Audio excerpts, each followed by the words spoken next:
What's one thing I wish I knew when I was younger that I think people could benefit from today?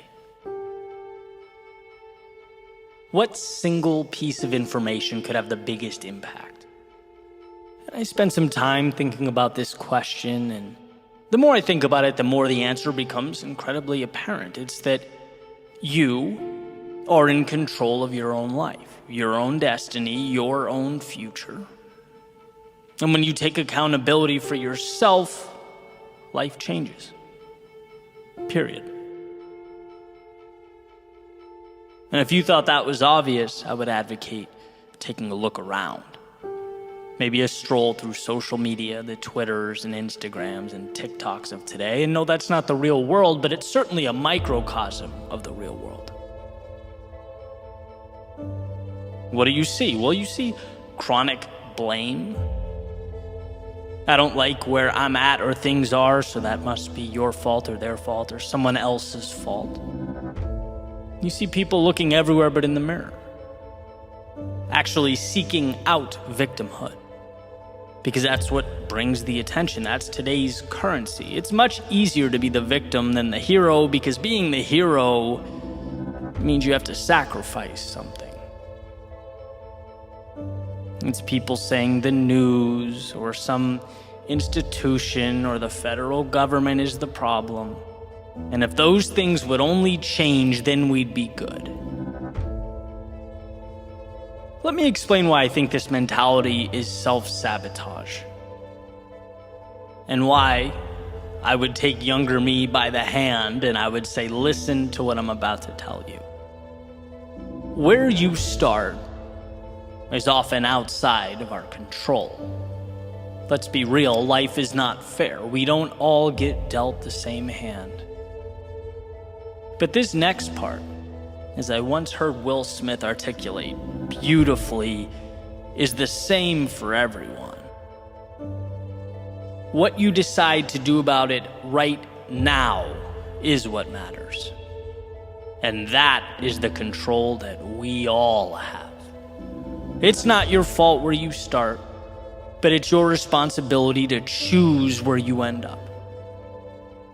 You can shake your fist at the sky, or you can start building a life that matters to you. It's easy to blame the world, to be the victim, at least in the short term. But a fulfilling life is about meaning, about fighting for something valuable, about evolving into the version of yourself that you always knew in your heart you could be. You just had to unlock. See, no one down the road was ever happy with themselves for blaming the world while they bitterly remained stagnant.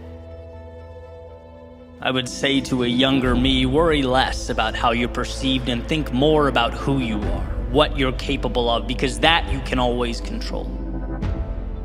Stop losing yourself in the news or whatever the narrative of the day is. That has nothing to do with your progression, has nothing to do with your very next step. So sure, be informed, but do more, consume less. Because by and large, it's a distraction.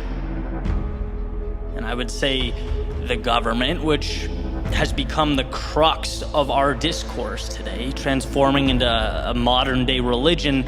Look, the government's job is not to give you anything. It's there to protect what's inherent to you already. Your right to live life on your terms. See, satisfaction, it will come from good habits. It will come from self-belief. It will come from taking risks and failing and learning. It will come from the courage to step out into a world that's completely unknown. It will never come from a self-interested politician or body in Washington, red or blue. So stop whining about political optics and focus on where your 2 feet are taking you right now. Because I promise, in the grand scheme of things, that's what matters. That is your strength. Expecting someone else to come along and change your life is like screaming into an abyss. I would say to my younger self, when you start looking around and seeing what everyone else has, and beating yourself up for not being as good or feeling like you're behind, look, it's great that their success motivates you, but dwelling on it won't make your life better. Life is a race between you and you. It's a fight between yourself and those thoughts that constantly knock on the door, looking to settle into your psyche. If you defeat that demon, you'll be where you want to be, regardless of where others are. You're right where you need to be, so keep your head up and keep moving forward. I'd explain that to become something more, to change, requires a sacrifice that feels so substantial, so big at first, that it bullies most people into staying right where they are. That to become something new, you have to learn to play the fool, to get humbled. You have to change your relationship with short-term failure. And that's not easy. But taking control of your life is not supposed to be easy. Only worth it. They're different. And I can certainly look back at my own life, think about the times where I was so busy pointing out that I didn't even think to point the finger at myself. I was so worried about life being unfair that I existed in this temporary state of paralysis, the whole time not knowing that I could have been stepping forward. Could have been tapping into the single greatest power I possess, control over my own life. See, every time you feel anger or the need to blame those around you, you're taking the spotlight off of what matters and placing it on things detrimental to where you want to be, to your journey and your future. Even the most unjust, arbitrary things. Let's say you didn't get that promotion you were beyond qualified for, or you were mistreated by someone, or things didn't go the way you wanted them to. You can fill in that blank, but refusing to blame others and immediately taking responsibility, again, even in a situation like that, it gives you one of the greatest advantages in life. It gives you that gift of control. You can now assess the situation. You can now ask yourself, hey, what can I do to change this? You can delve into the why, find the lessons and the value. You can come back and reapproach this thing stronger. Because to blame others, to take on that role of victim, it's essentially living life in the passenger seat. It might be easier, might be less work, less responsibility, but what you never have is control over where that car goes. But when you own it, when you say, hey, maybe it's not my fault, but look, it's mine now. It's my responsibility, the good, the bad, every aspect of my life. It puts you in position to change things, to take the wheel and reroute to a destination of your choosing. So that would be my message to the world. I know it's not an easy road. I know life is unfair. I know things aren't perfect, but the best thing you can ever do for yourself is say, you know what? This is mine to own. And I'm going to look around for that light switch that will create momentum. That little decision that will get the ball rolling. I'm not going to sit back, shake my fist, and blame life. I'm going to walk out that door and create life. That's where you'll find what you're truly looking for.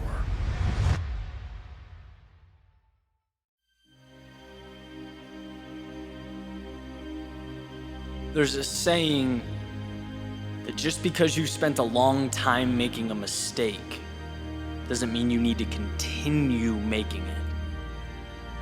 There's an incredible advantage in life for those who can separate past and future, who can recognize sunk costs and walk away from the past, move on to new things. But here's the challenge, right? Like so many things, our instinct is to preserve. It's, yeah, but I've invested so many years. I've spent X amount of dollars and maybe I don't like where I'm at, but look how long it's taken me to get here. Well, here's the reality. That time is gone. That money is not coming back no matter what you do or what direction you take from here on out. There's no reason to think you have to maintain the same trajectory or hold on to a specific identity or pattern of behavior. Yesterday isn't the focal point here. The goal is simpler. What matters now, and how will you get there now? You've grown, you've evolved, you've changed, and your targets have shifted, so why shouldn't you? The idea of sunk costs is so important because it's essentially realizing that you're not indebted to the resources you've spent or exhausted. There's no need to be a slave to previous decisions that you've made. No, just chalk it up as an integral step in your learning process, an aspect of growth, and move forward to what matters, to what you care about. And if that seems obvious, I challenge you to think about the decisions you've made over the last year, and I guarantee you've let factors affect your decision-making that are irrelevant to your goals. Because we feel this camaraderie with yesterday, like there's a debt to be paid, but man, life is too short to run in place. If it's not pushing you forward, drop it. If it's not what you need, forget it. In other words, don't be one of those people that wakes up and makes the same mistake every single day because you've spent a long time making it. See, reality only exists in your head, and that's why it's beautiful. You can unlock the cell door and walk out. Don't lose sight of the greatest gift you have. The new beginning that lives in every second, where you can take a turn you've never taken before, remove the mask and play a role you've never played. Let that sense of excitement pull you to new things. Let go of what you can't change and pursue what you can. Forget the time spent. Think of now. Where can you invest now?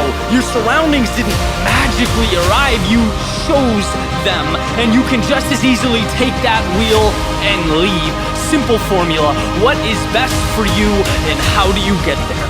Not where you feel obligated to be or expected to be or pressured to be. Where do you need to be? Everything else is noise. Everything else is a rope keeping your ship on shore, and you are not confined to that harbor or yesterday's destination. You're built to chase the horizon, follow your curiosity into the sunset. You don't make decisions based on yesterday's story. You sculpt it with tomorrow's possibility.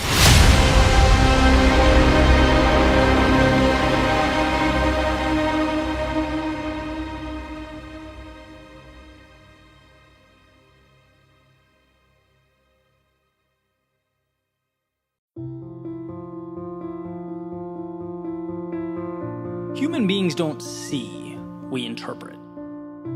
We don't take in what happens. We take in the implication of what happens.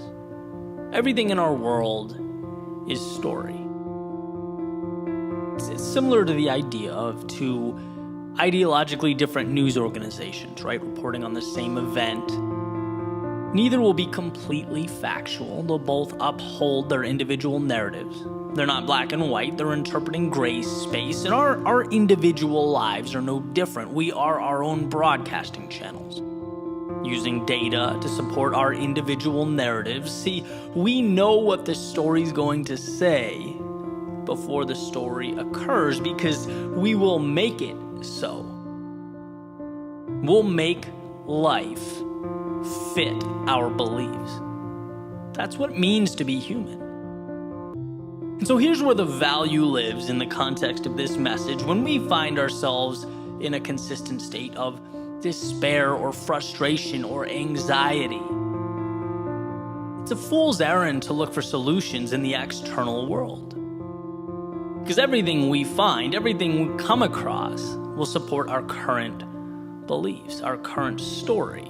That's what will keep playing in our heads, and it's why money can't bring fulfillment, and another person can't take you from incomplete to content. It's why status will never equate to happiness. Those acquisitions are like putting premium fuel in a car with a broken engine. It's just not the answer that we hoped it would be. To change your world, you must change your story. Whatever it is that needs to be changed. The location, the objective, the characters, maybe the journey altogether.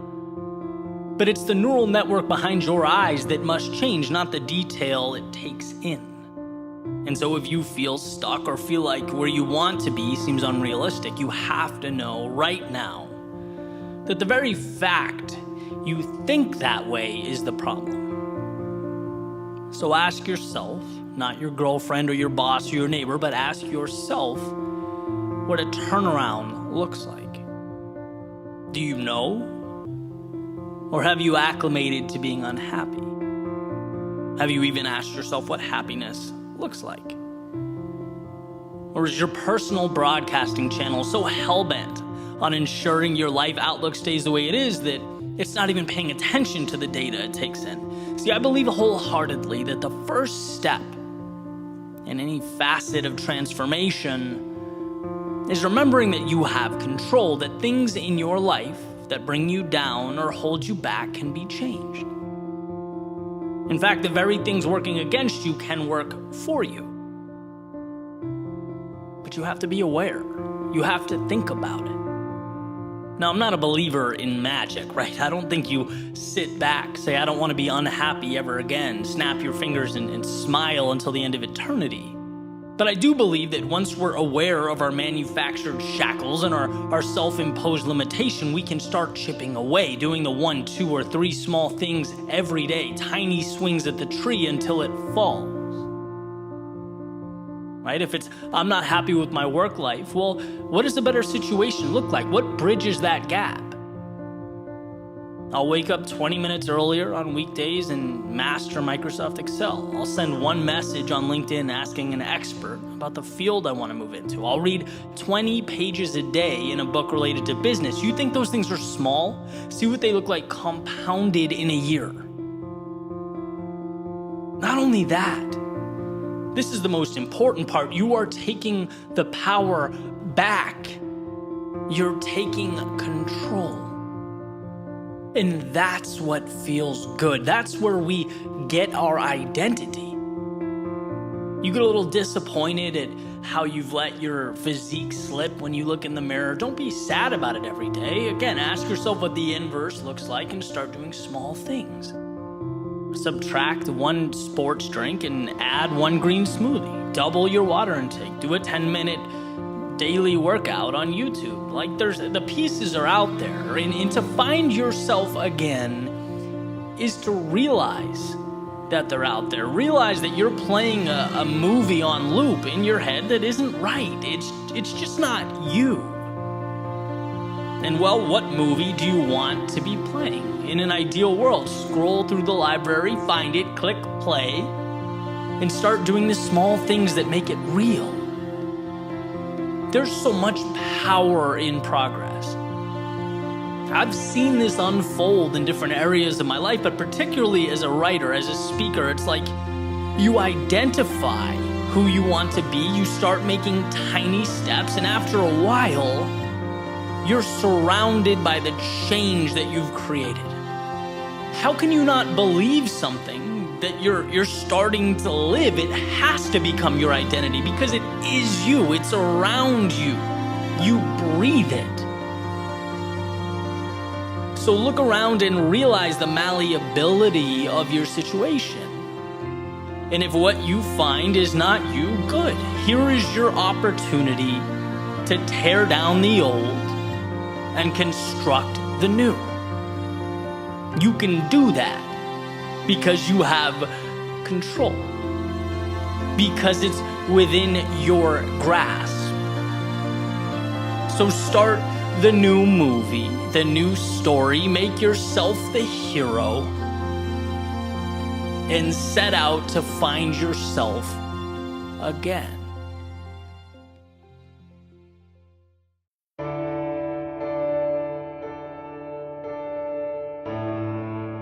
Dear younger me, there's a lot that you don't know. A lot you're pretty sure you understand, but couldn't possibly wrap your hands around. Because the most important things in life, the things that you'll remember, they're the very things that seem like footnotes in your story. Background noise, hidden in plain view. So younger me, hear me out, because time goes by quickly. And we only get one opportunity to do this dance, one chance to do this thing right.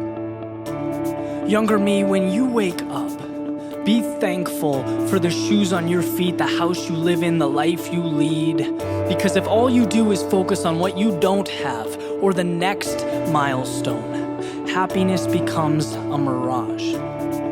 Younger me, the world as you know it isn't something that was destined to be. It's here because people no smarter than you have the courage to build it. Never be scared to challenge what is. This place will be better because of it. And younger me, it will always be easier to play it safe, to stay comfortable, but I want you to understand something. That's not where you'll find the good stuff. If you don't take chances, you'll spend your time wondering what could have been.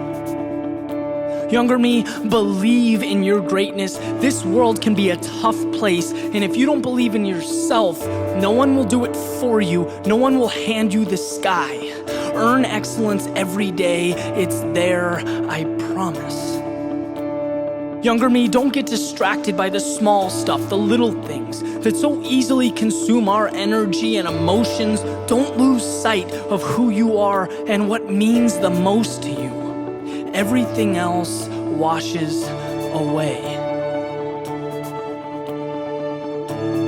Younger me, you didn't have all the answers, but somehow you were exactly what I needed you to be. You created a map. You showed that change can't happen until one falls victim to life's imperfections. That risks aren't taken until you've experienced regret.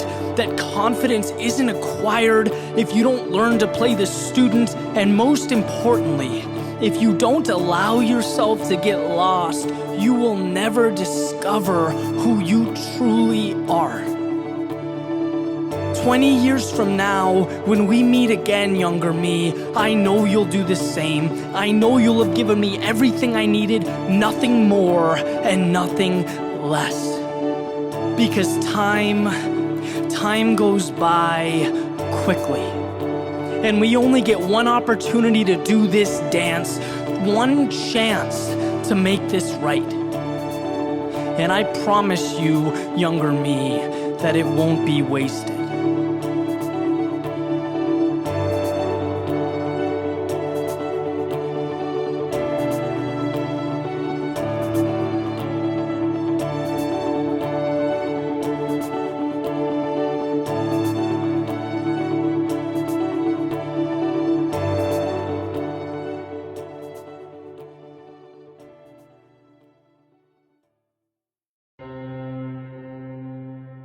What motivates you? No, not when things are great. Not when you have momentum and you're feeling good, but what motivates you on your down days? When things are a little off, not going the way you want them to, you took an L, angry with your progress, maybe even having a hard time remembering why you got into the game to begin with. What acts as your rope to latch onto and pull yourself back up to a good place? Because after all, that's what it's all about, right? The difference between a good day and a bad day is nothing more than the thoughts in your head. You're walking down the street, something comes to mind that, we've all been there. You're happy about it, you're excited about it, it kind of lifts you up for a second. Your day didn't change. Nothing around you changed. Your mindset did. And that particular moment, that feeling is worth diving into because it's incredibly relevant when we're talking about big picture pursuits, working towards something that is a long way away. I was just talking to a friend of mine lives in Nashville, incredibly talented guy, and he's working like crazy to get his music out there. And we were talking about our similarities as creators, and the idea that no matter how much time you put into something, how hard you work, you never really know how the next song, video, speech, or whatever piece of content, how it's going to be received. You just never know.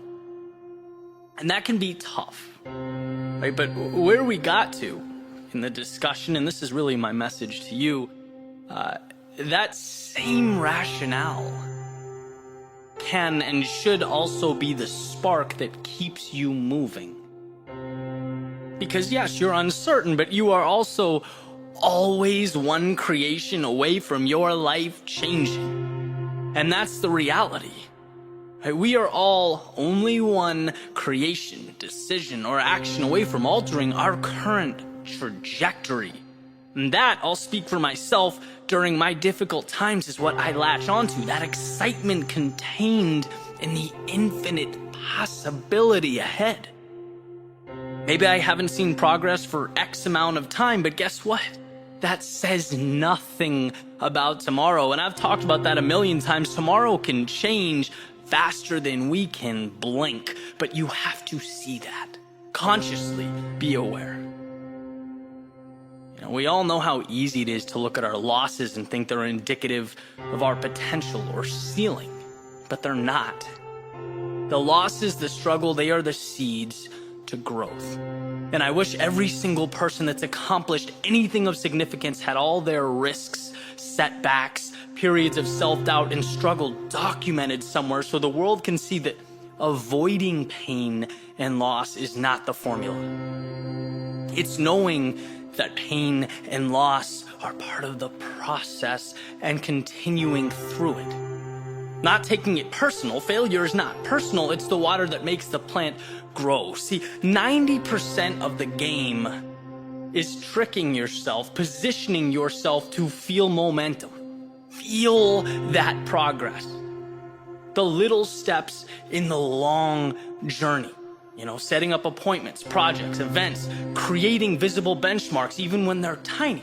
Because when you feel like you're progressing, you're empowered. When you're empowered, you win. Remember this. The only way to lose in life is to stop. It is to stop growing, stop progressing, stop failing, stop taking risks. That's it. And yeah, that might sound simple, might sound easy, right? Just don't stop. But it's not. And anyone in pursuit of something greater knows it's not. When you're beat down, when you've written 200 songs and none have hit, when you've spent money you don't even have on a film or a video and it doesn't get good reviews, when you start a company or invest in a product that doesn't meet expectations, the act of moving forward, it feels impossible, but that is the magic. I had a coach that used to always repeat this saying, success is often simply hanging on when others are letting go.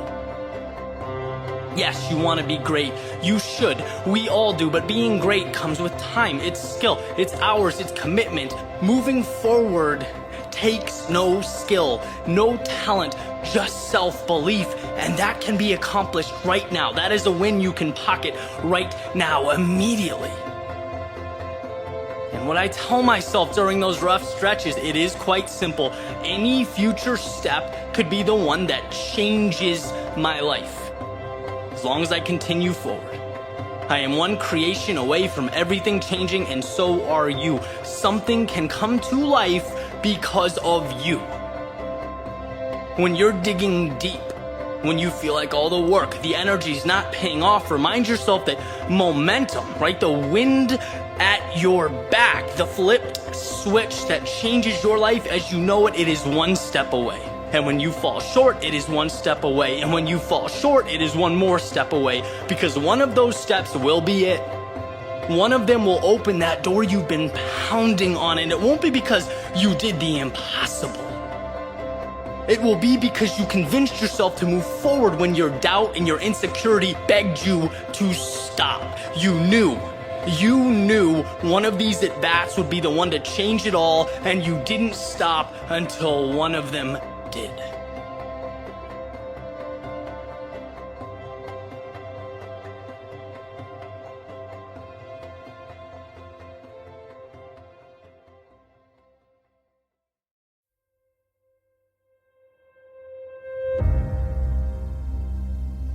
If you're lucky enough to be different,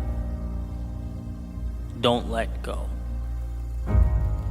I spend a lot of my time and energy exploring the power of perspective, how our reality is determined by how we interpret what's in front of us. How one person can look at one thing and see pain or a problem or a barrier, and another person can look at that exact same thing and see opportunity or a future win or a bridge to something better. And I think one of the best examples of this is how we perceive those qualities that make us unique. Those things that put us in a different category. Maybe we're a little hesitant to fully embrace because they're not common. And when it comes to that which separates us from everyone else, well, I believe we have a decision to make. I'm going to go back to Robert Frost's fork in the road, right? He says, 2 paths diverged in a wood. I took the one least traveled by, and that made all the difference. On the surface, you could easily brush this off as trivial. It's like, oh, nice, that's cute. He took the path less traveled by. But what does that mean? As it turns out, it means a lot. It means instead of burying what makes him different, he made it his battle cry. Instead of slipping under the radar and sneaking through life like so many of us do, he signed the dotted line for the pain of being a beginner, the struggle of being uncertain, the discipline and sometimes torturous road that is turning a passion into excellence, trading peace of mind for the pursuit of meaning in life. Exploring what makes you unique, it takes courage. And in that message, he chooses courage. Because it's not just that you're alone. Taking that path means every step of the way, your mind screams at you reminders that you're alone. It's not just fighting traffic patterns, it's fighting your DNA. It's resisting that impulse to please sit down, shut up, and blend in. So is it a trivial decision? I'd say not really. Maybe even the most important decision you can make. Because I promise you it's not your commonality with those around you that will bring fulfillment, that will leave a mark on your life and the world that surrounds you.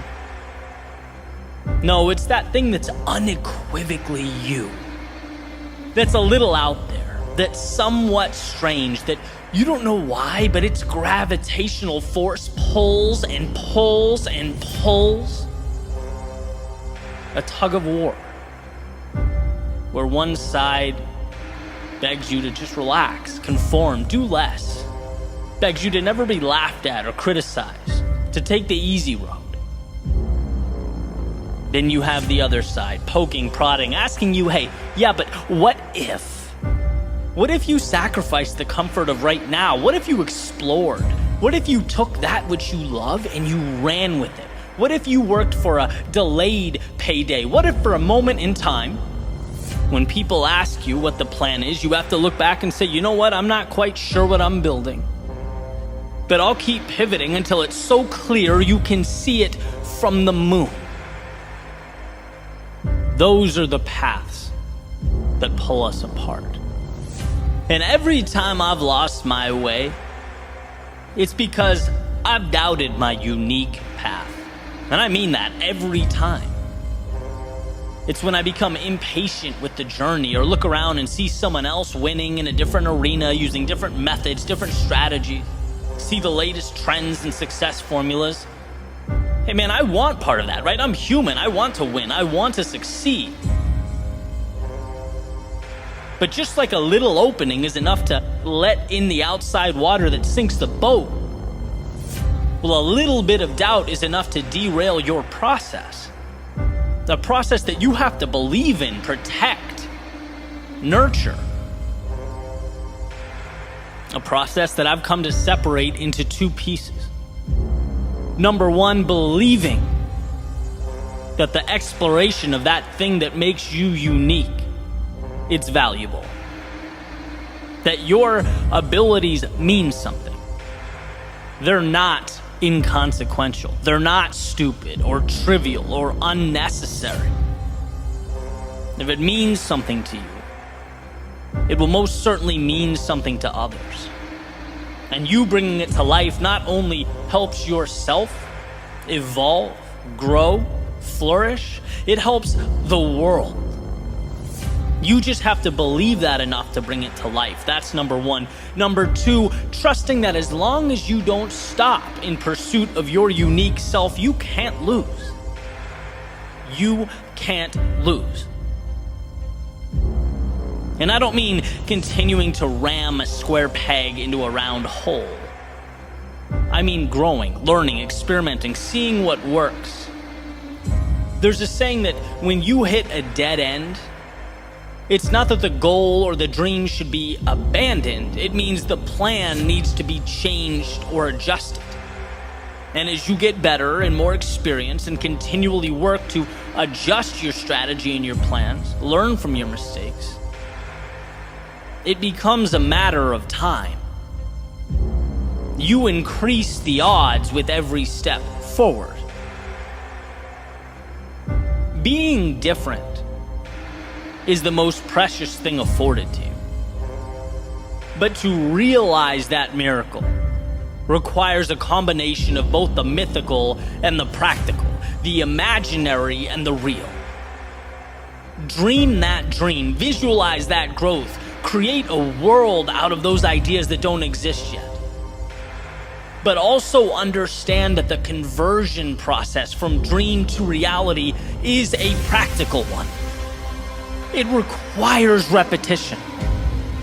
Learning, losing, adjusting, and people don't like that. It's much easier to blend in than spend years pushing through the agony of setting yourself apart. But it's worth it. And the evidence is so obvious, so plainly pointing to the fact that we only celebrate the outcasts, the crazy ones. We sit around campfires, listen to lectures, watch movies and documentaries about the people that had every reason to doubt themselves but kept moving forward. About the people who could have swept their unique abilities under the rug, but instead used them as their foundation for everything. Not being distracted by what's popular or how anyone else lives or operates. Not seeking to be anyone but themselves, knowing that that is enough. Knowing it's the seed to something precious. The only question is, will you provide the right conditions and nourishment for that little seed to grow? Will you do what so few people have the courage to do? Let their authentic selves shine through. Let who they are emerge. Emerson has a quote. He says, "To be yourself in a world that's constantly trying to make you something else is the greatest accomplishment." He goes on to say, "My life should be unique. It should be an alms, a battle, a conquest, a medicine." And see, perpetual happiness is a fool's errand. No, life is full of trials and tribulations and ups and downs. But fulfillment comes from that quest for meaning, for more, for building something, for creating your unique self, a process, a pursuit that must be chiseled from stone. It's never given or provided. It has to be found. Take it. And as Emerson beautifully implies, now is the time. The question is, what are you going to make with this once-in-a-lifetime opportunity? What will you make of the possibilities that only you know, only you understand, that only you can bring to life? Never doubt yourself, or your gifts, or the things that set you apart. You don't need everyone else to believe in them. You just need to convince yourself. Everything else, it falls right into place.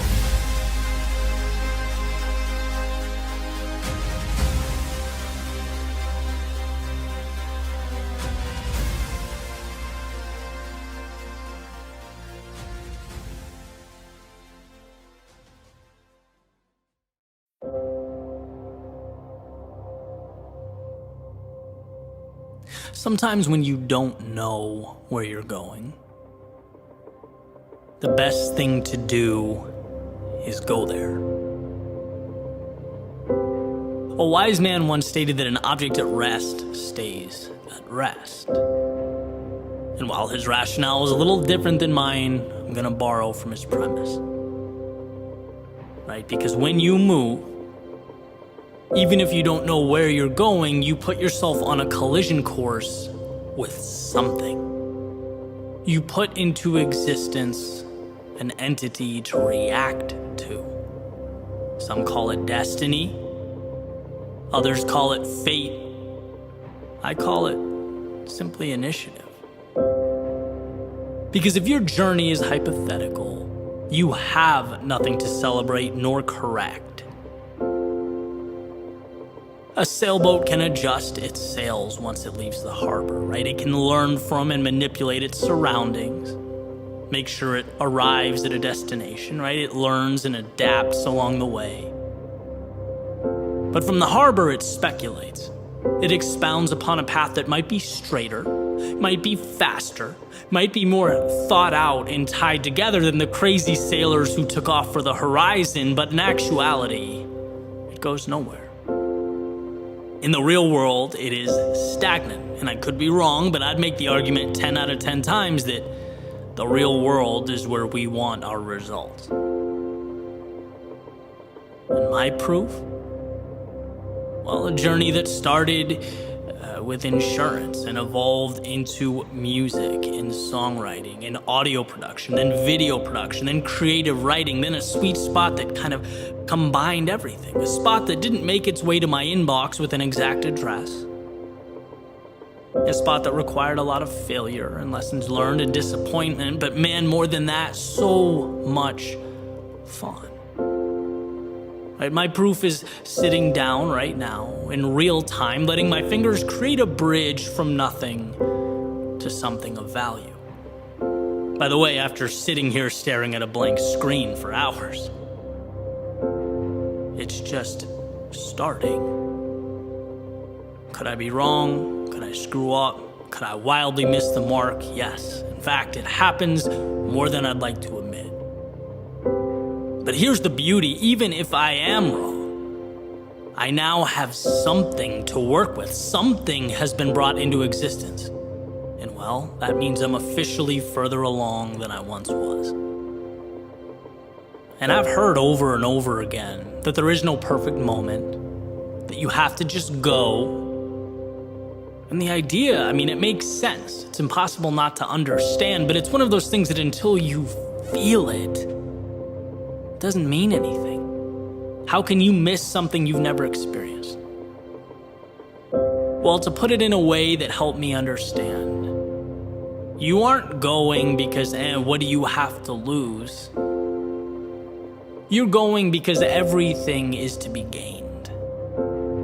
The answers that you pick up along the way, like the little coins you pick up in Super Mario, right? You have to start collecting pieces of a puzzle that you can then arrange.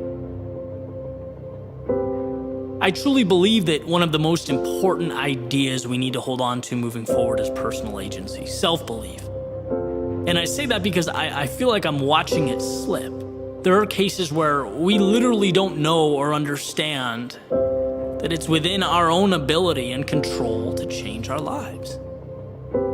No person or group or letter in the mail is going to come along and green light your idea.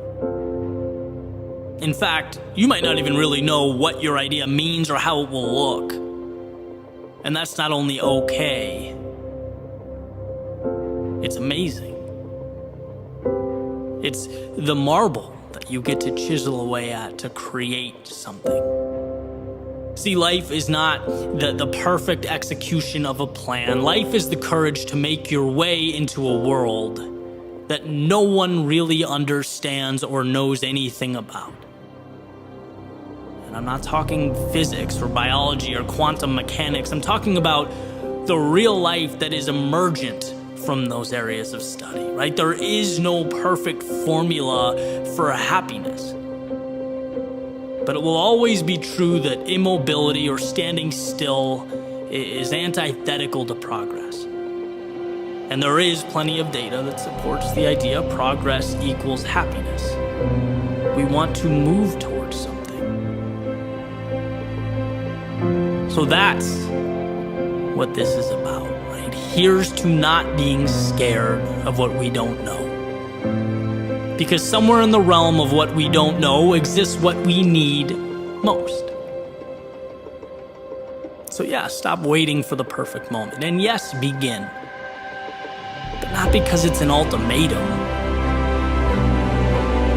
Do it because the things that make life fun and intriguing and exciting and ultimately worthwhile, they live on the other side of your front door.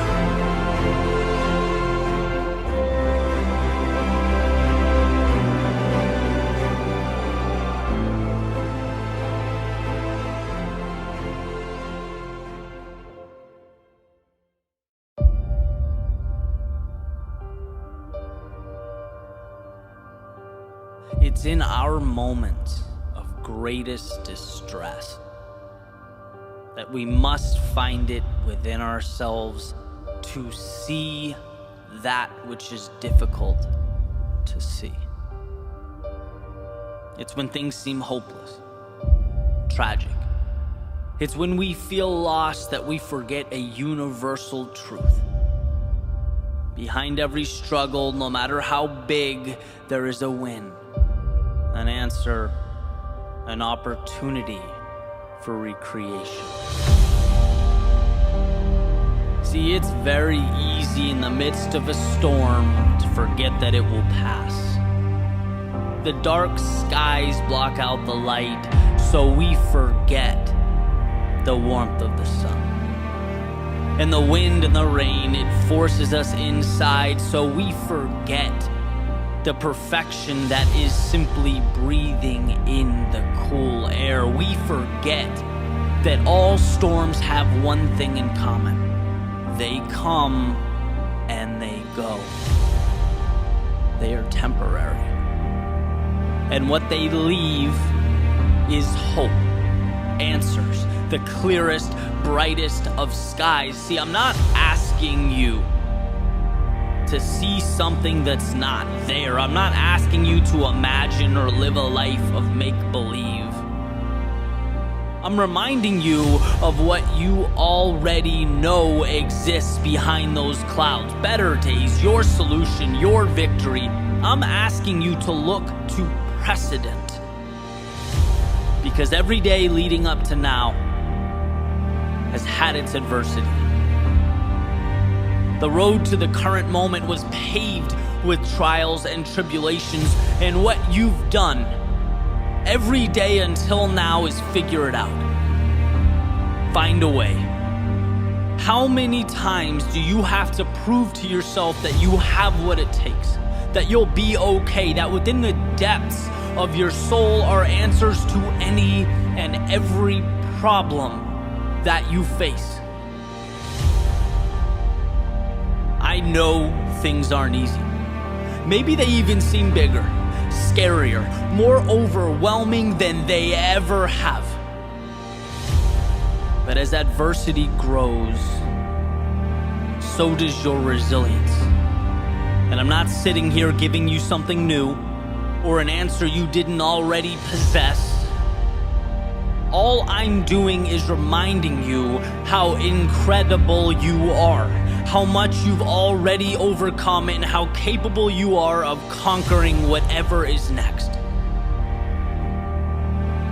Sometimes in life, the difference between okay and great, or stagnation and growth, it is only a change in perspective. It is how you look at the world and your place within it. That little voice in your head reminding you that you are capable of things beyond your current comprehension, that your perceived best is a fraction of what you're capable of. Reality is manageable. It's always manageable. It's the fear that if we let it, will be our demise.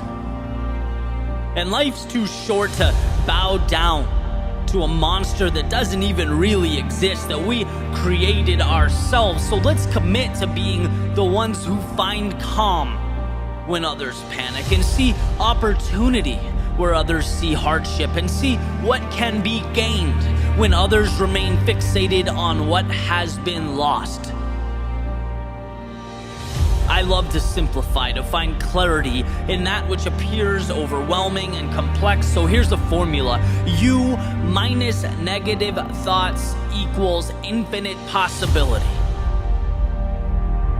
You are capable of handling anything life throws at you in terms of potential and resources and ability. You can overcome. The only thing that can make a situation debilitating or permanent is you deciding it so. Therefore, the obstacle will never be life. It will be your thoughts about life. Your thoughts determine how you react. That is reality. Is it a lost job or an opportunity to begin again, to grow, to fall in love with something you've always wanted to do? Is it lost time, loneliness, tragic seclusion, or a chance to write chapter 1 of your book, scene 1 of your movie, lay the first brick of what will become your empire? I've been sad and I've been happy, and I've been broke and I've had money, and I've felt alone and I've felt loved. But through it all, every step, every trial, every tribulation, I've come out stronger, battle-hardened, cognizant of the fact that happiness was a choice. Money is reacquirable, that some people go, but the ones that matter stay a part of you forever. Life is a gift. It's a gift when things are hard. It is a gift when they are easy. It is always a gift. So don't let your losses define you. If you get back up, it is nothing short of a victory. Armor that you now wear as you make your way into the world. A world that can push you down, but it certainly can't keep you there. Not if you don't let it. For your mind, your body, your soul, made of the same elements that surround you, the same stars comprising the universe, they have equipped you to weather any storm, outlast any earthly dilemma, do anything and be anyone. Never forget that. Never forget who you are.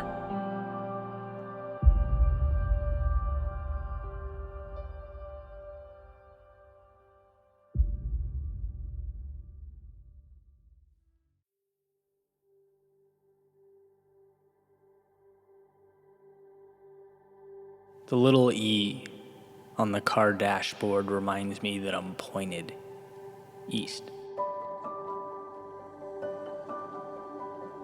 As I sit at the red light, perpendicular to Ocean Ave, staring out at the water, this is it. This is as far as I can go. There are no more streets or towns or cities. There can't be any more stops along the way, just miles and miles of ocean.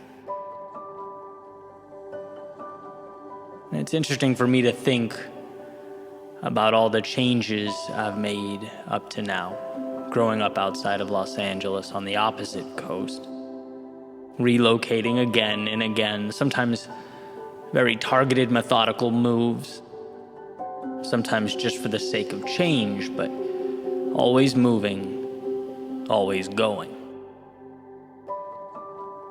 There's a saying that wherever you go, you take yourself with you, right? You can change the scenario, the circumstances, the surroundings, but ultimately, you can never outrun yourself. You are accompanying you on whatever journey awaits. And it's often not until you run out of real estate, until there's no more road or options, that you're forced to look in the mirror and acknowledge that it is you who must change. It's you who must evolve and become that person that you need you to become. And that can be a scary thing. After all, anyone can get in a car and head east. Anyone can point the compass away from the chaos of now. Move away from their demons. But how many of us can find the strength to look those demons in the eye? How many of us can make ourselves bigger than what attempts to weigh us down? All of us can, but how many of us do? Are we running to something or from something? Because there is a difference, and that difference is not small. One of my favorite speakers, Jim Rohn, when referencing our journeys through life, our push to make more of ourselves, he essentially said, it's not what you get at the other end. It's who you become along the way. And I think, like everyone, I've forgotten that from time to time over the years, forgotten that value is not simply in going, but in becoming, in the courageous little steps that accumulate over time. Forgotten that the external world might inspire or excite, that change might invigorate the soul, that the road untraveled might remind me of life's beauty, but these externalities are only as valuable as you allow them to be. They're only opportunities if you decide them to be so. Change inspires, but will you let it inspire you to do that thing you know you need to do, but are terrified of doing? And that road, it might remind you of life's beauty. But will you let that reminder be your invitation to share your own beauty with the world, whatever that means for you? Can you be that vulnerable? Can you take that leap in the story of your becoming? See, it is incredibly easy to look out at the world and pinpoint its flaws. All those little problems and imperfections, they tend to jump out at us. But can you identify what you, yourself, need? Can you be courageous enough to ask those questions of yourself? What matters to me? What does a meaningful life look like to me? Where am I falling short? That is a conversation that needs to be had.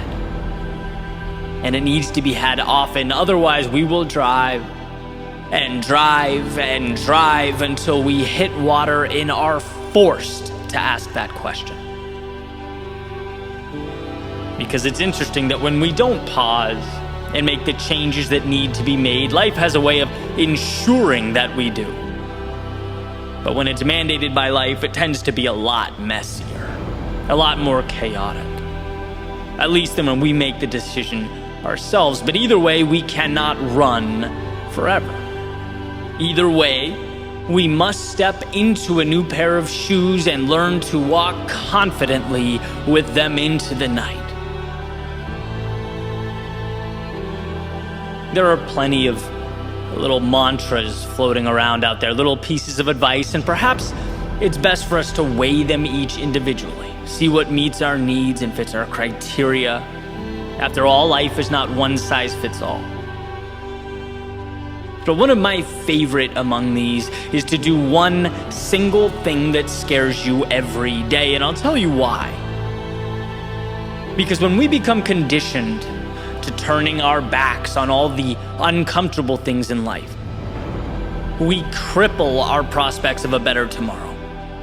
It's synonymous with the seed refusing water, saying no to the very thing it needs most.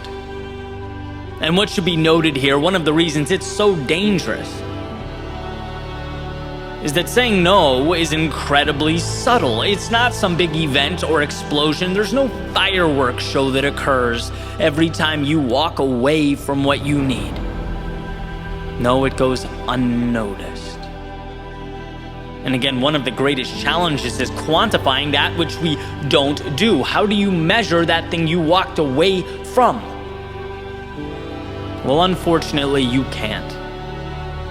You can't, at least until you're staring out at the Atlantic with nowhere to run, no more escaping on the agenda. You don't know until you're forced to pick the pieces up and make something of them. And I say this so that hopefully it can ignite that spark in your soul that you need most, whether you previously recognized it or not.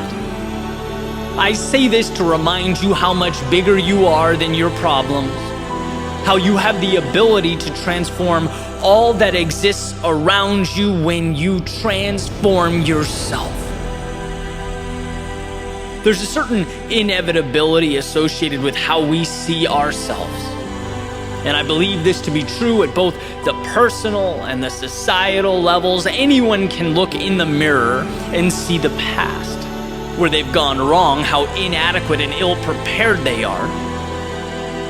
But the courage to look in the mirror and see strength, to both identify and understand one's shortcomings, but know that you have the power to do something about it.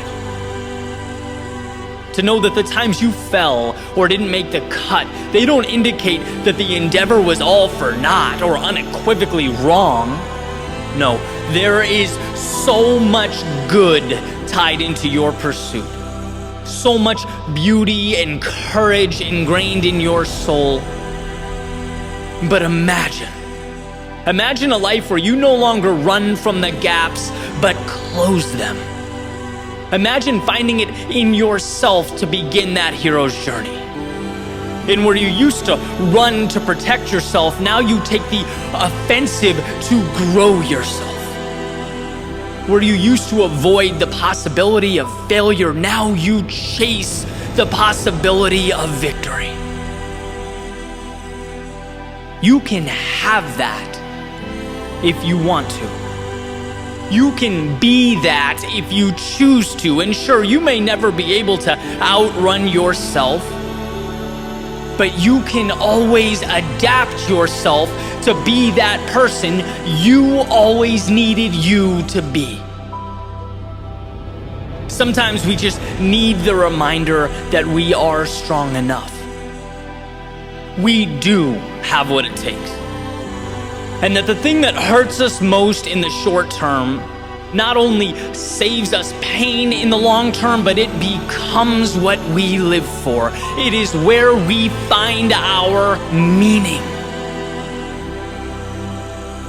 And so perhaps this ocean before me is not there to remind me of my constraints, that I have no road left, but a reminder of just how often we measure using the wrong metrics. Perhaps I needed to see again that it's not where I end up, but who I become along the way. That when the internal self steps into the shoes it's been too intimidated to wear, that when the world within becomes the beacon you need it to be, the roads and the stops along the way, they matter a little bit less than the eyes that process it all, that decide what it means, how it will be utilized in the game of life. And so, yes, the little E on the car dashboard, it says that I'm pointed east. But as I sit at this red light, perpendicular to Ocean Ave, staring out at the water, I know this is only the beginning.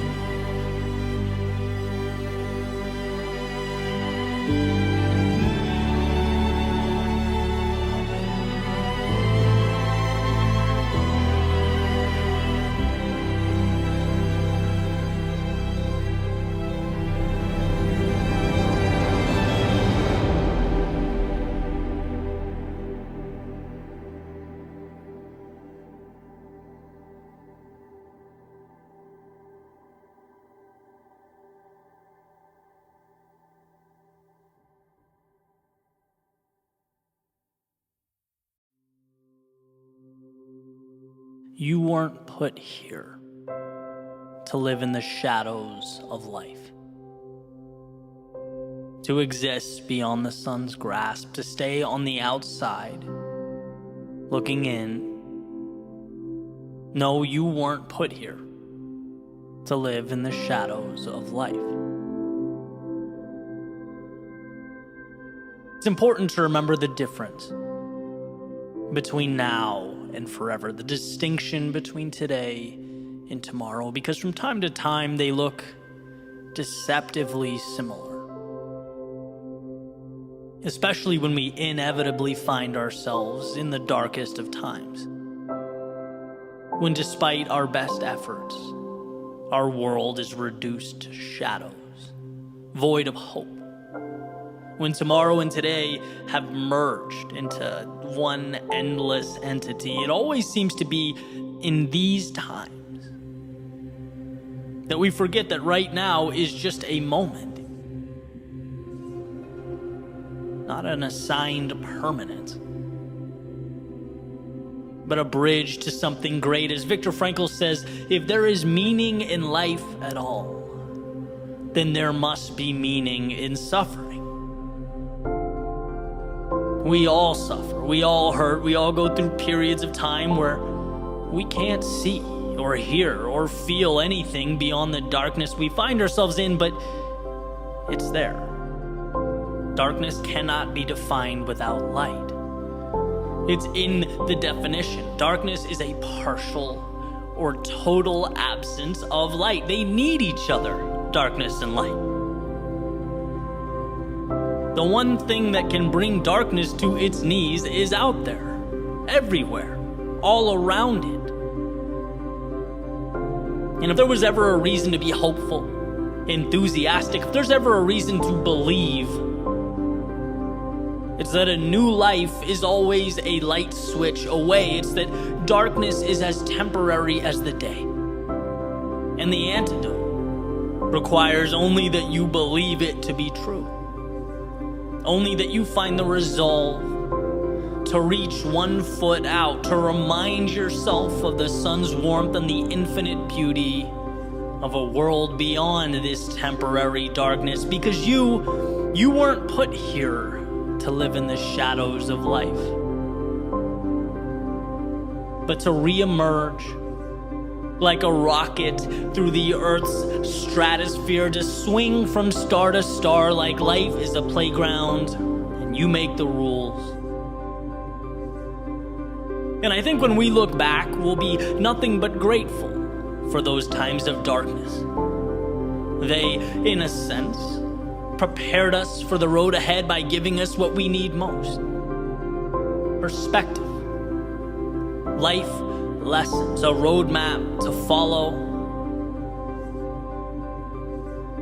Because you don't appreciate the light, the sun, the clear blue skies, the wind on your face, the sound of the waves, the chirping of the birds. No, you don't see the beauty in any of that until, even if for a moment, it is taken away.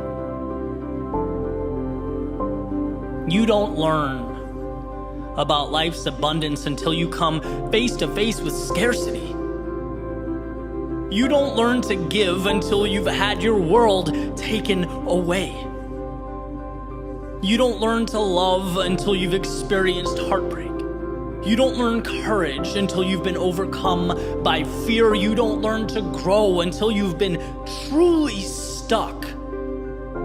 You don't learn to believe until you've looked in the mirror and doubt peers back. You don't know who you are until you learn what you're not. See, everyone finds themselves having wandered into the dark, sometimes of their own volition, sometimes of fate. But like leaves changing color in the fall, the earth on its journey around the sun, a wave emerging and falling back into that which it came, it is not an end, but a beginning. Life's way of preparing us for what's to come, introducing us to the infinite possibility of tomorrow, because you weren't put here to live in the shadows of life, but to emerge from them.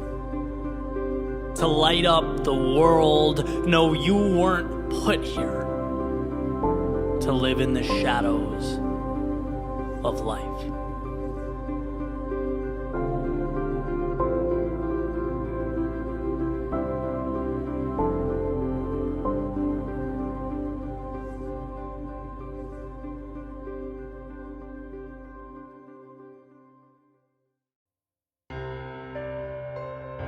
We have a desire to define that which is often undefinable.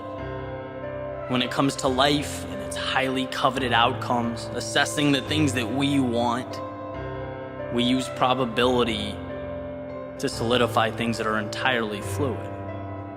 For example, you often hear about the odds of becoming a professional football player, the odds of becoming a CEO, going to Harvard, making 6 or 7 figures, numbers that often paint a picture of why you can't. Right? When you hear only 1 in however many millions of people accomplish something, the intent is to show you that you're more likely to fall into the millions bucket than the 1 bucket. To show just how rare or difficult or out of the ordinary achieving that thing would be. Almost like they're being compared to a lottery, a random number generator, luck, a pursuit in which you have zero control. Think of a huge glass jar, right? 1 red marble, 3 million green marbles, and it's like you close your eyes and you better pull out that red one, otherwise you won't become the Oscar-winning actor that you dream of being.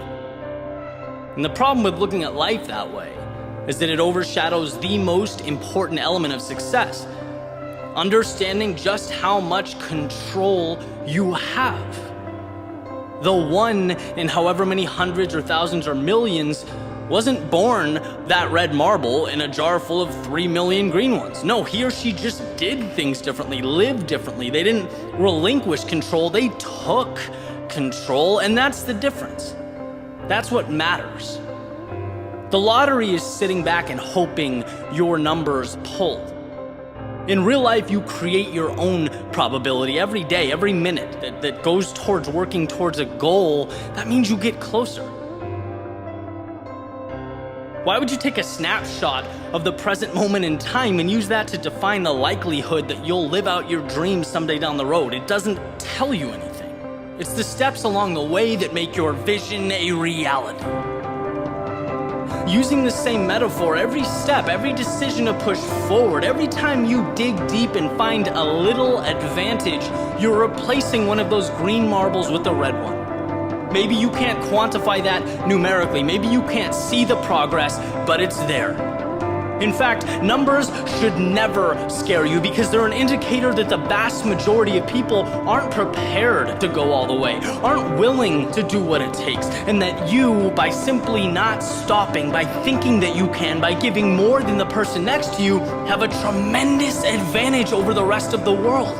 When you hear only a small number of people make it or graduate or get accepted or win, your thought process shouldn't be, oh no, it should be perfect. This is my opportunity. Of course, the number of elite people in any arena is going to be small. Think of what it takes to get there. Think of the sacrifice needed to make it happen, the costs that must be paid. The only odds that warrant attention are the odds that you will continue forward, and you should know that they are 100%. Because when you trust yourself to find a way, when you focus on how to make it happen, you have an advantage. The world around you, they focus on why things can't happen. They see what can go wrong. They harp on the fact that it's not easy. Remaining fixated on why you can, on finding a way, means you most likely will. The terms difficult or demanding or even unlikely, they have nothing to do with you crossing that finish line if you are 100% convinced you are going to do just that. Words like difficult, they just imply that there's going to be plenty of opportunities to quit and turn around along the way, a temptation that must and will be ignored. They mean that you will be tested, that you will have to ask yourself potentially numerous times if this means something to you, if it's truly worth it. And if the answer is yes, then the numbers, the probability, the odds, they are not an adversary, they are an ally.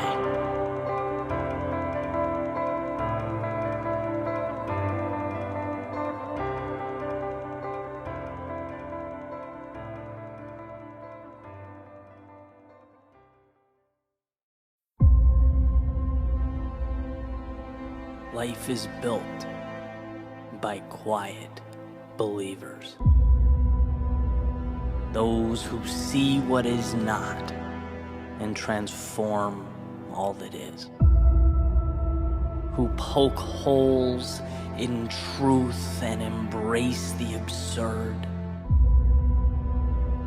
The ones who dream while awake and cherish every moment.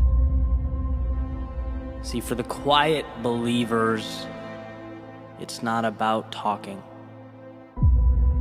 There's nothing to really talk about. Words are just noise.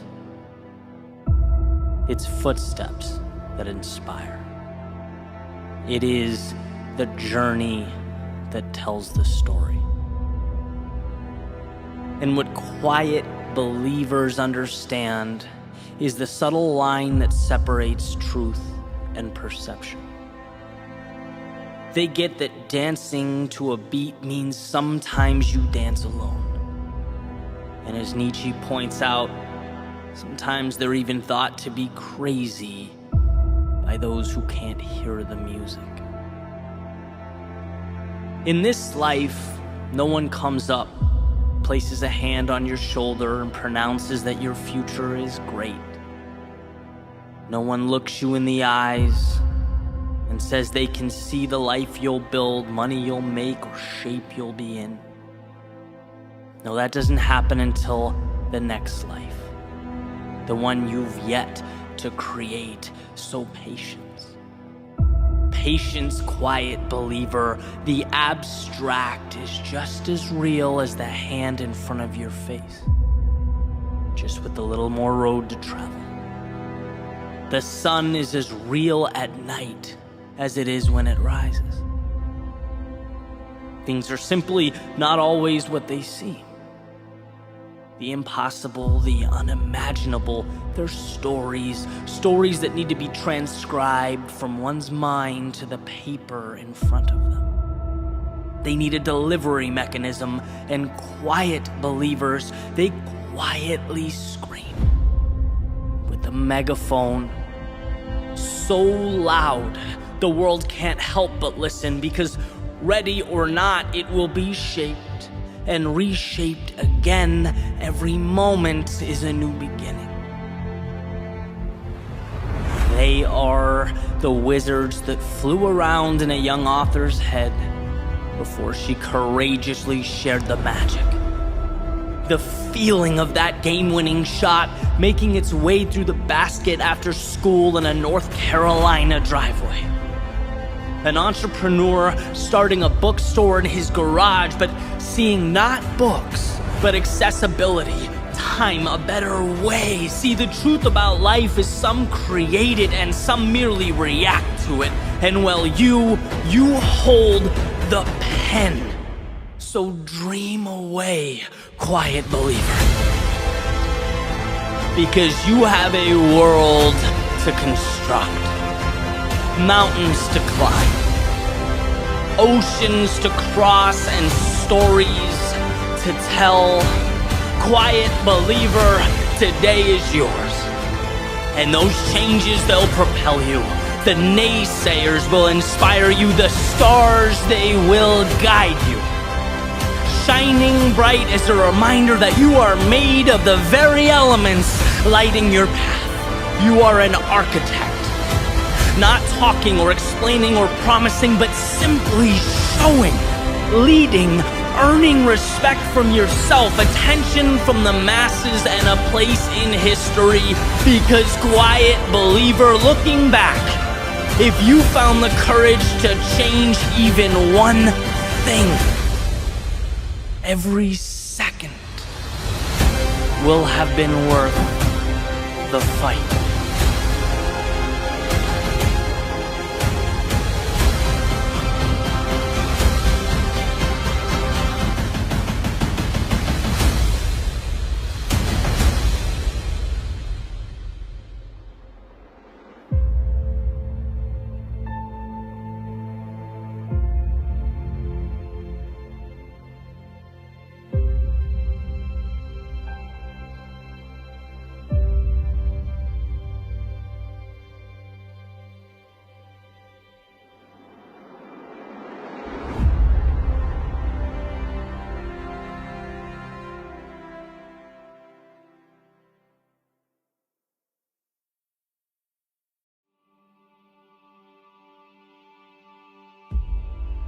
So you're stepping onto a rocket ship, leaving planet Earth, and you have one message to give to the world before you take off. What is it? For me, it's an easy one. It's that life is not as serious as we make it out to be. It's the most important thing I've learned. And perhaps the simplicity of that message might make people a little uneasy or take them by surprise, right? How exactly is it helpful? Well, I'll explain, right? Waking up every day is not an obligation or requirement. It's not another test or make or break audition to impress those around you. It's a gift. It's a challenge. It's something to be explored. If the odds of being alive, living, breathing are 1 in 400 trillion, you've won. You have, as you sit or stand right now, already done the miraculous. So why not cash in? Why not live, push boundaries? To live scared, to play safe or do nothing with your life is like winning the lottery and keeping that bag full of cash under your bed for the rest of your life because you're scared of what could happen to it. It defeats the purpose entirely. And I'm not exaggerating, this mentality has changed my life. If I lose, who cares? If people laugh, who cares? If I have to swallow my pride and be broke for a few years, who cares? If I'm the unsure one, the one who doesn't know what the immediate future looks like, fine, who cares? I'll take the upside. I'll take the fun, the hard work, and the adventure. I talk about this all the time. I'll never forget walking into this bar with my friends 6 years ago now. I just left my job, right? And I remember I'm talking to this girl at the bar, story time here, and she asks me what I do for a living, right? Because of course she does. And you know, I tell her I just left my job. I got this really cool idea for a YouTube channel. I think it's going to be incredible. And I'll never forget how fast that convo shut down, right? Blink and she'd walked away. And I thought, you know what? This is perfect. I'm going to remember this probably for the rest of my life. Why? Because it's a symbol. It's a sign that the immediate is what stops us from the best things down the road. Leaving my job, as hard as that maybe 1 or 2 year stretch was the best thing I've ever done. I am living exponentially better than I was before I had the courage to make that move.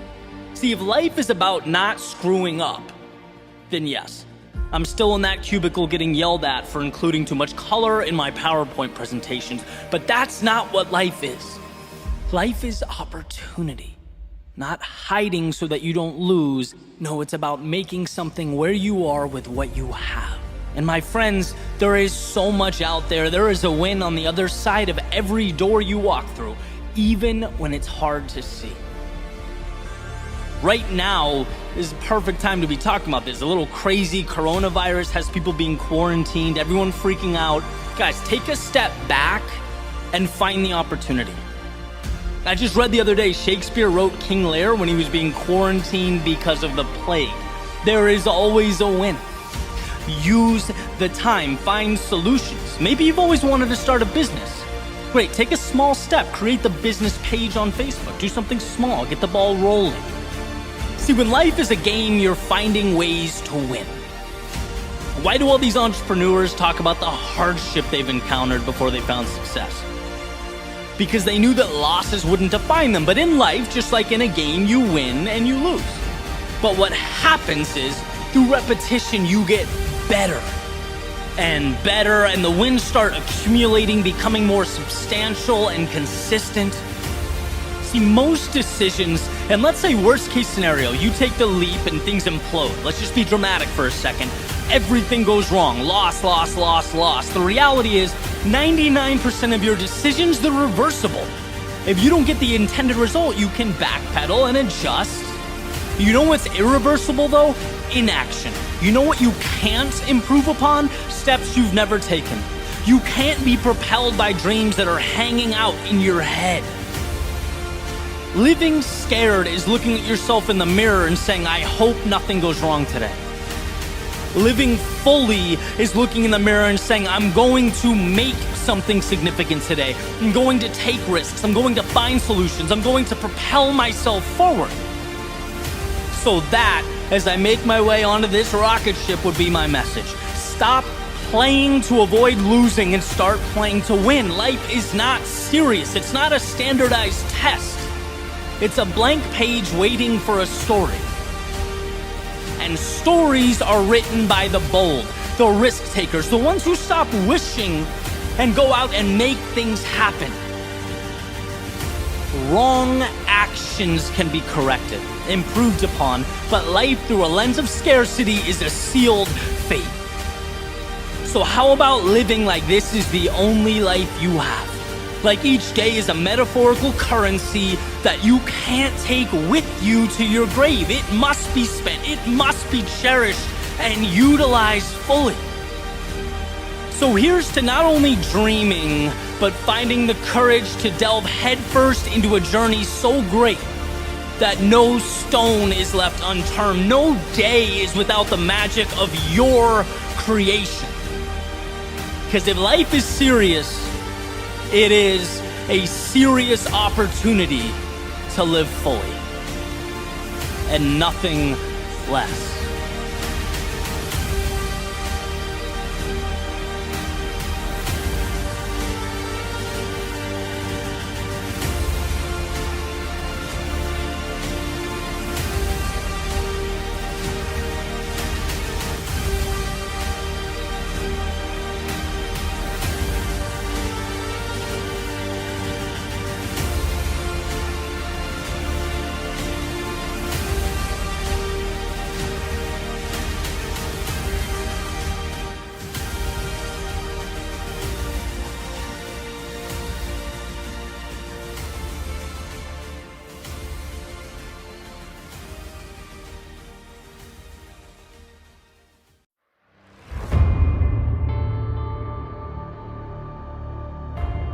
Everyone wants to be great. Everyone wants to be the best, the top, the 1%. Or as the saying goes, everyone wants to be a beast until it's time to do what beasts do. See, what life has revealed and continues to emphasize is that our most vital decisions, they present themselves in the dark of night. The chaos of the battle, they show up amidst our discomfort. We know these moments. The ones that seek to stop us in our tracks and turn us around. They are what must be prepared for. They are the gateway to excellence. So let's look at the big picture for a minute. Life in totality. Because consistently doing this simple, easy things, they're important. Consistency of that which is simple is the foundation. It's what we build the structure upon, but it is far from everything. Moving right along, we have the difficult things that push us to be more, that show us who we are, that hurt, that test us, the temporary storms. They are the armor we come to wear. They're what prepares us to endure the trials and tribulations of life like a muscle that must be grown and developed. But the difficult things are far from everything. Because lastly, we have our defining moments. The moments that put it all together. When the sky feels like it's falling, the body feels like it's failing, the mind feels like it's dwindling. Presenting the question, will you do the hard thing when you feel like you can't do the hard thing? It's doing what's difficult when the situation around you is screaming at the top of its lungs. You've gone too far. You've separated from normalcy. You are wandering into something that can no longer be deemed predictable or safe. See, running is hard. But running when you're tired, when you didn't get a great sleep last night, you don't feel good, when you're busy, when your schedule's full, when you have things to do, when you're in the midst of your workout and your lungs are screaming for air, the cloud of pain is hovering over you as you make your way forward for no other reason than you told yourself you would. That's not hard, that's transformative. Going to the gym is hard. But going to the gym when you don't want to, when you don't even feel like stepping into the car, when your mind is trying to rationalize a day off, when you're asking yourself what the point was to begin with, that's not hard. That's transformative. Growing your business is hard. But growing your business when you've experienced a monumental letdown, when you went all in and were left empty-handed, when you were chewed up and spit back out, yet you showed up, kept your eyes locked in on that win, that's not hard, that is transformative. See, these monumental moments, the ones that break so many of us, that we've all come face to face with over the course of our lives, they're not about easy versus hard. They're about doing the hard thing when it seems as though you cannot do the hard thing. The world is saying no. Your body is saying no. That chirping in your head is saying no. Can you separate yourself from that hurt and that anger and that disappointment? Can you segment the negativity, knowing that you will do what you can to remedy the situation? But that life's curveballs can't stop you from moving forward for the simple reason that you won't let them. When life gets hard, you have to be harder. The one who gets bolder. You have to learn to surprise yourself. Here is what I believe to be the goal, the pinnacle. It's what I aspire to become. When life puts me through hell, to dig deep and find the emotional IQ, the awareness, to know that right now is the invitation I've been longing for, my chance to level up. See, you might be wondering what brought this concept to the forefront of my mind. And well, it was one of life's inevitable setbacks. And I had to look in the mirror and say, I'm not going to think about the technical issues that just cost me thousands of dollars and thousands of hours of my time. No, I'm going to, one, learn, but put parameters in place so it never happens again, and two, find the opportunity. See, when we build back, we tend to build back stronger, clean slate, new lease on life. Where can I be better than I was? Where can I pinpoint and capitalize on the value I once walked right by? When we adopt this mentality, we become unstoppable. Someone on the outside looking in might say it's over the top, and it is. But so are the things that I want. They might say it's not that simple. Correct. Running away from our problems is simple. I'm not about that life. They might say it's impossible to do all the time, to think that way every day, and perhaps so. But if we bow our heads and retreat every time life isn't perfect, we'll never attempt anything. I'm not aiming for perfection, I'm aiming for progress. Those who aim for perfection tend to spend the entirety of their lives doing exactly that, aiming, planning, speculating. Wanting more for yourself means receiving more rejection from the world. It means elongated valleys of despair. It means deeper treks through the heart of the vast unknown, across distant lands and through turbulent waters. It means doing the hard thing when the circumstances are what mere mortals call impossible. At some point, we must transcend the versions of ourselves we once were. We must recategorize and redefine the adversity we face in life. Be the ones who find something where others see nothing. find value in the seemingly valueless. Let us start from the premonition that there's always a solution, and if there is always a solution, there is always a way to bring it to existence. Some will stop at easy, fine, let them. Some will stop at hard, great, to each their own. But if one dares to push further, to trudge forth into the night, they will be tasked with doing the hard thing when the circumstances are devastating.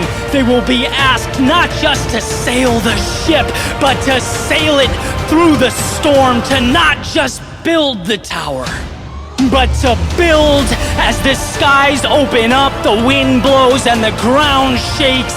That will be the difference. That has always been the difference. So what will you do when the time arises? Who will you choose to become?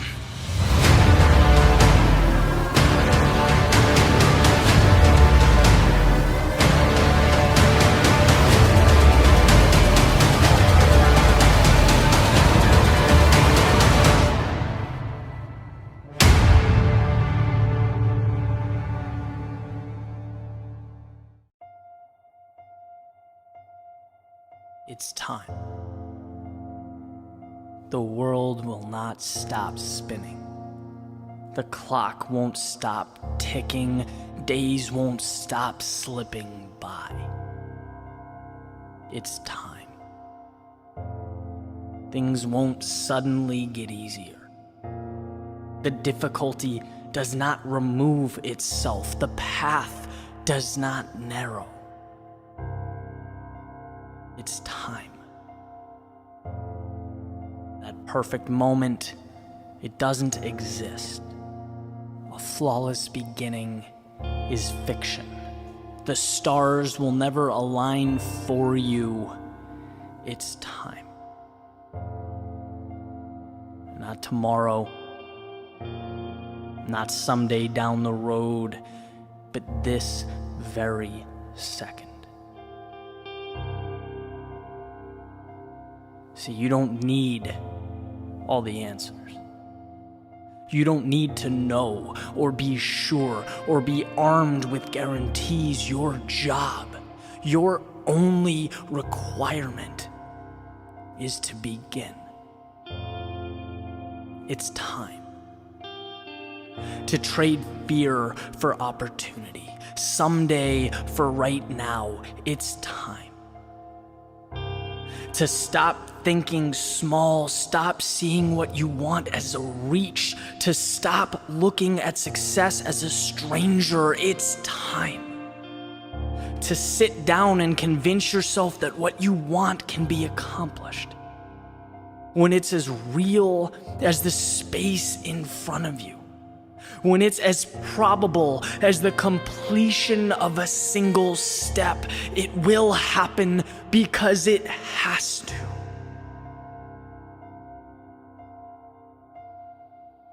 It's time.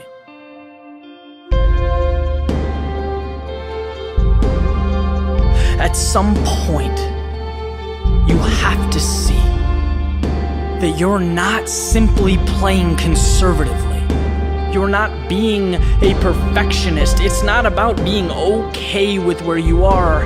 No, if we're going to get anywhere, let's be truthful. Let's call it what it is. These things, these ideas, these excuses are a derivative of fear. The problem with possibility is that it's incredibly hard to quantify. Technically, if you've never had it, you've never lost it. And that is how we rationalize staying where we are. That's why we compartmentalize the things we want most as dreams. But for a second, let's be bigger. Let's start from the premise that what life can provide or become is limitless. It is truly infinite. And when you sit on an idea or you refuse to begin, you are in fact losing. Every single thing around you, everything, At one point, it began. At one point, someone summoned the courage to reach out and take what's in front of them. Maybe you do the same. Maybe you take that step. Maybe the first few times go terribly wrong. Maybe it's terrifying. Maybe you find out who has your back, who your real friends are, and maybe those truths scare you. But guess what? Guess what those steps turn into?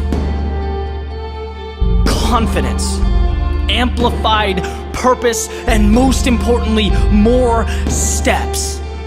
You get to see right in front of you as your demons diminish, evaporate. The higher you climb, the better the view, the longer the road, the greater the experience. I would rather fall 1,000 times and continuously get back up stronger than be someone who looks at the world through a window like it's some fairy tale. Because at the end of the day, sure, they have no scratches, scrapes, or bruises, but I have no limits, and I'd make that trade any day.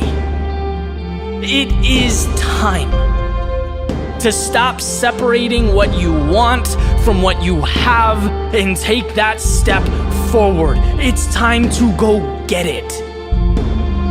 No one is stopping you. Nothing is stopping you. And in fact, if you choose to be, you are unstoppable. So take a look in the mirror, lace up your shoes, open the door, and begin. It's time.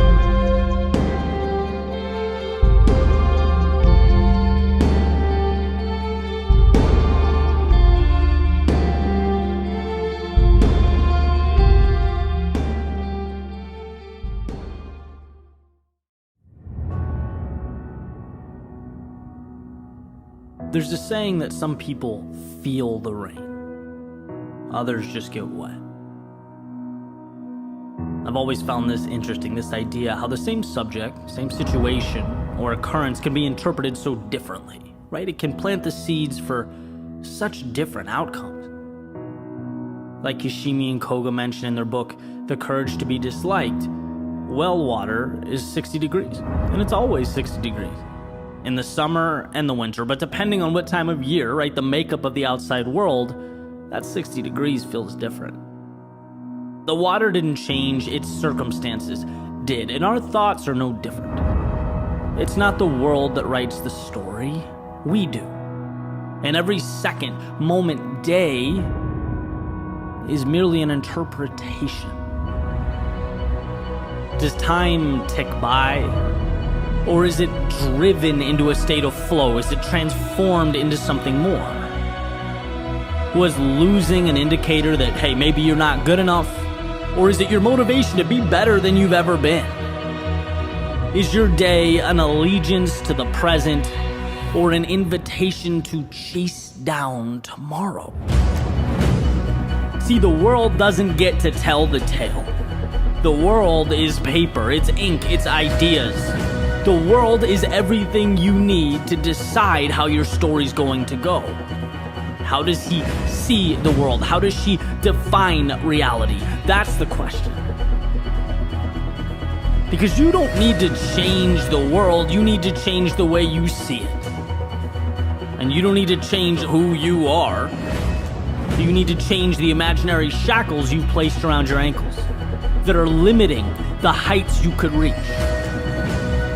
In fact, the world, as far as I'm concerned, is an accumulation of thoughts, ideas. It's 8 billion individualized movie screens attempting to interact, to coexist together. And when you look at it like that, it's not that your mindset plays a role or it's kind of important. No, it's that it narrates the play. It's the glue that ties everything together. What you see is what you get. And this isn't a one and done thing, it's an everyday thing. Because there's always going to be occurrences in our lives that challenge us, that threaten our understanding of who we are and what we're capable of. There will always be the temptation to make the opportunity into the problem and the hero into the villain. But why forfeit that control? I remember hearing that if you find time to be grateful, both in the morning and at night, it changes your life. Not because the world transforms, but because it reinforces the perspective you need. We are lucky to be here. We're lucky to have challenges that push us forward. Lucky to have ups and downs that bring us closer to the people in our lives. We're lucky that chaos and discomfort open a door for transformation on the other side. And look, I get life isn't perfect, and not everything can be great all the time. But I do believe that if we can bring ourselves to stop, to breathe, to even focus briefly, we can find value in any situation. What's in front of you, it exists, right? It's the well water. You can't go back in time or remake the obstacle at your feet, but you can always decide how to make that work for you. And that's a superpower. And I use that.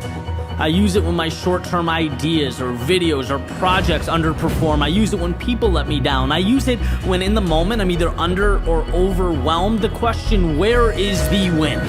In this spot, this situation where most would hang their heads and let the outside world rewrite the story, how can I find a way to hold mine high and maintain my own accountability? Extreme differences in life outcomes are so often prompted by such subtle realizations, subtle decisions. Their reason to stop could be your reason to not only carry on, but thrive. And the best news is you don't need approval or authorization. You don't need the stars to align or doors to open up. You just need to give yourself permission to see the sun amidst the clouds, the hope amidst the doubt. You have to remind yourself that there is always something to cling to, always a second chance. There is always a win. All you have to do is choose to see it.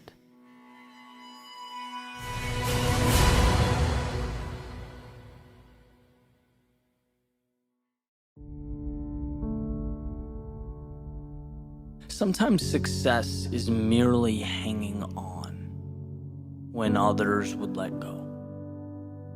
Not doing anything spectacular or out of the ordinary. Not leaping a mile or jumping over a mountain. But simply carrying on. Thomas Edison has a famous quote that's really stuck with me over the years. He says, "Many of life's failures are people who did not realize how close they were to success when they gave up." Right? How close they were to the finish line when they turned their back and said it wasn't worth it. It's really an interesting thing to grasp. Right? Success is seeing what others can't. It's believing when others don't. It's taking the abstract, those visions, those pictures in your head, the make-believe, and finding the courage to make them real, bring them to life.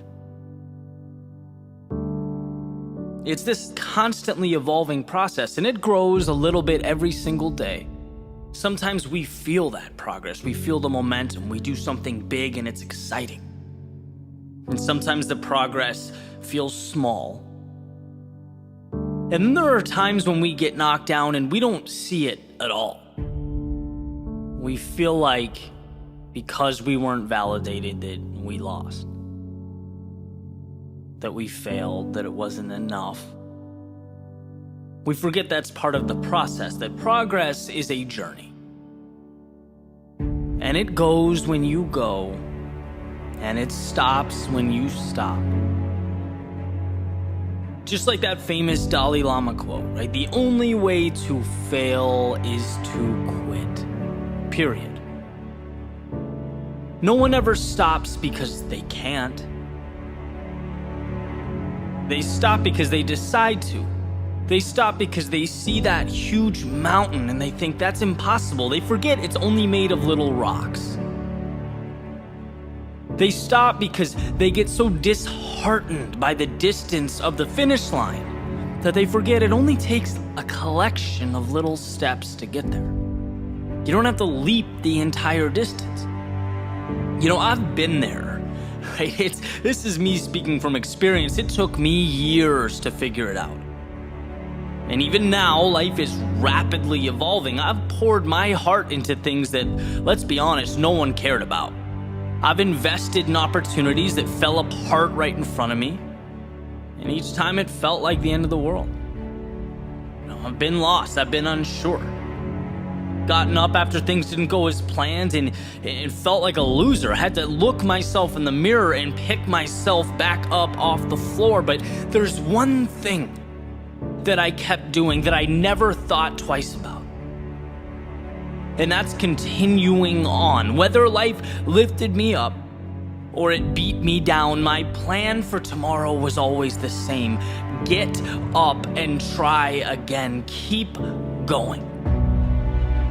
And as I sat down this morning with my pen and a piece of paper, I thought, what's the one thing I would want to be told if I started out again? What's the one thing that people need to hear most? And it's to simply keep going. Keep taking steps. Because one day the world will start to make sense. And you'll look around and you will be thankful for one thing. That when most would have stopped, you didn't. When the world said no, you said yes.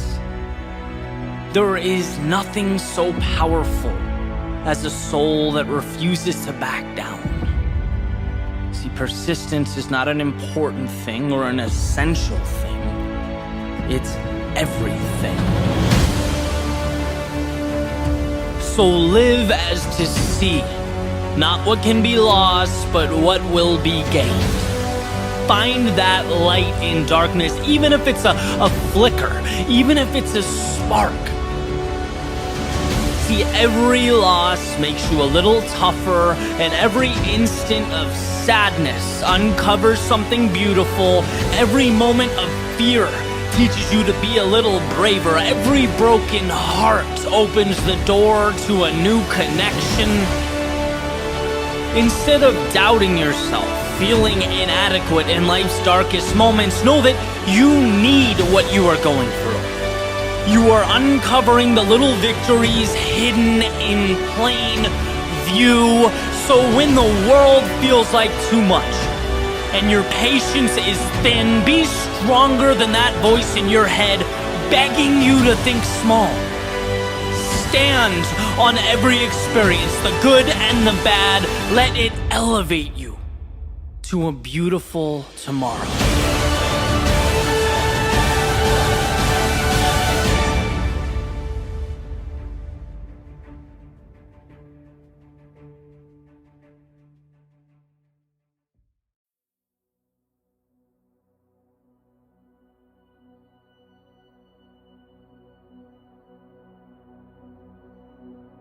If these walls could talk, they would remind you of the things that you sometimes forget.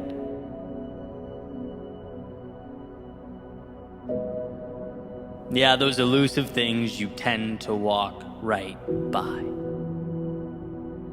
It's not that you've chosen to ignore them, it's that, well, people are complex. And we have a tendency to skip over some important things as we remain fixated on our problems, our perceived inadequacies, that finicky negativity bias. The one that states, if you went to a restaurant 100 times, had 99 incredible experiences, but something went wrong on the 100th, well, that restaurant would forever be known to you as the place where things go wrong. We are wired not to see the good, but to identify and avoid the bad. And if these walls could talk, they would unveil to you the brilliance that exists slightly out of frame. They would suggest you look over your shoulder and take a peek at how far you've come, because my friend, you've come a long, long way. It's funny how slow progress moves. It's interesting how our lowest moments force us outside of ourselves, push us to step into those shoes we didn't know were sitting in the closet, unworn, waiting for the day we'd take on that new role, waiting on you to see that who you were yesterday is not correlated to who you can be today. And if these walls could talk, they'd fill you in on a very important statistic. They'd tell you that you've stood face to face with some of the biggest curveballs life can throw. You took on struggle and hardship that rocked you to your core, and as you stand here now, your success rate through all that comes in at, well, 100%. You are literally undefeated in your ability to move through adversity, and every time you did, whether you knew it or not, you walked into that closet and put on a new pair of shoes. You became something new. Sometimes progress is so slow that it feels like pain and it looks like stagnation, but it is anything but. And if these walls could talk, they would remind you of that truth. They would beg you to see what you've become, who you are. If these walls could talk, they would remind you of life's ever-changing, transformative nature. All the times they witnessed you upset about people and things coming and going, as you tried to hold on to that which perhaps no longer served you, wishing you could make permanent those things that were just meant to be transitory, shooting stars across the sky of your life. But something doesn't need to be forever to be meaningful. And thank God, because nothing is forever. And as we make our way into that vast unknown, we have a choice. We can live in the shadow of a particular moment in time, or we can cherish the value that those moments offered to us. They gave you just enough to take a new step forward, and sometimes a new step in that direction that's calling you is the difference between nothing and everything. So if these walls could talk, they would tell you to keep your head up and be thankful for those shooting stars in your life, for they made you who you are. And the path forward would be impossible without them. If these walls could talk, they would ask you about those times you came home, sat down in your room, and wondered how you could ever be enough. They'd call attention to that seemingly non-stop battle with imposter syndrome. They'd ask when you will feel like you've learned, seen, or traveled enough to gain some semblance of authority in your own life. They'd wonder when you'll give yourself permission to be that. You've come so far, endured so much. You're not the same person you were a year ago. Now, if you could just stretch a little further, if you could just extend a little higher, if you could see all the new shoes you've worn and the shooting stars you've collected along the way, you would know that you are designed to overcome. External pressures, obligations, criticism, none of it matters. This is between you and yourself, and if these walls could talk, they would ask you when you'll see what they see. The brilliance, the magnitude of your potential. When will you be you? Marcus Aurelius wrote, "Remember how long you've been putting this off, how many extensions the gods gave you and you didn't use them, There is a limit to the time assigned to you, and if you don't use it to free yourself, it will be gone and never return. See, today is precious because it is the only one you get. Each second unique in its own way, a measurement of opportunity represented by a single tick from the watch you're wearing. And if these walls could talk, they would tell you that they've seen people come and go, that you aren't the first and you most definitely won't be the last. And every single soul that stepped inside wished they'd found that courage a little sooner. Wished they'd looked back a little earlier. Wished they'd found the inspiration amidst the chaos and turbulence of their day-to-day lives. And if these walls could talk, they'd hope that maybe this would be it for you, the next step in your evolution. And what's most incredible is that you get there not by becoming something you've not yet become. No, in this moment, it's about noticing who you already are. Instead of the one mistake or reason to shrink into yourself, how about shining a light on those 99 reasons to expand? When it hurts, know that it's hurt worse and you've persevered. When you experience loss, know that it's not about what's gone, but what you now have and will keep with you forever. And most importantly, know that you can always step into a new pair of shoes. You can always reinvent, recreate. You are never defined by something that happened in the past. The wake of the boat does not drive the boat. And so with this in mind, chart your course to new horizons. Understand that the map you need has nothing to do with externalities, but rather the solutions that already exist within you. So take a second and peer back over your shoulder. Look at that you in the past standing at the bank of a river, hoping, praying for help, a lift, for some technology to get you across. Knowing as you stand here now that you have traversed oceans. Look, the context changes, and yes, it will always change, but your ability to endure, it does only one thing: it multiplies. You have everything you need because you couldn't have gotten to this point without accumulating the knowledge and expertise to take one step forward. And miracles, they are merely the culmination of those courageous steps.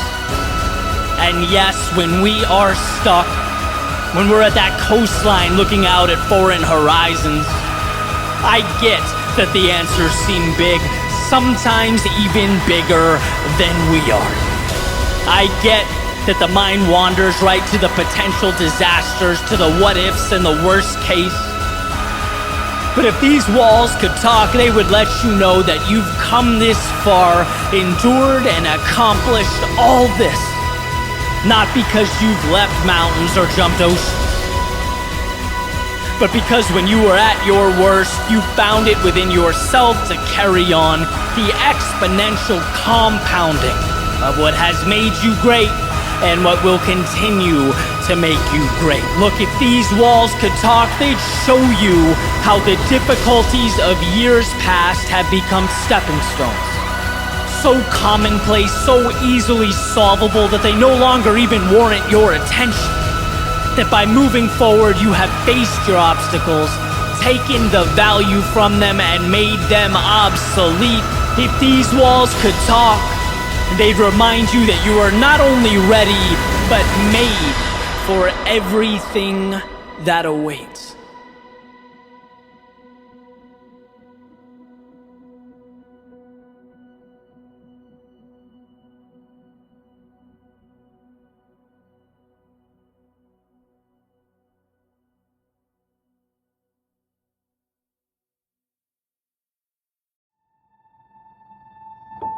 So imagine years from now, way down the road, you're older, sitting on your front porch, kind of fists propped up under your chin, you're staring out, and thinking about your life.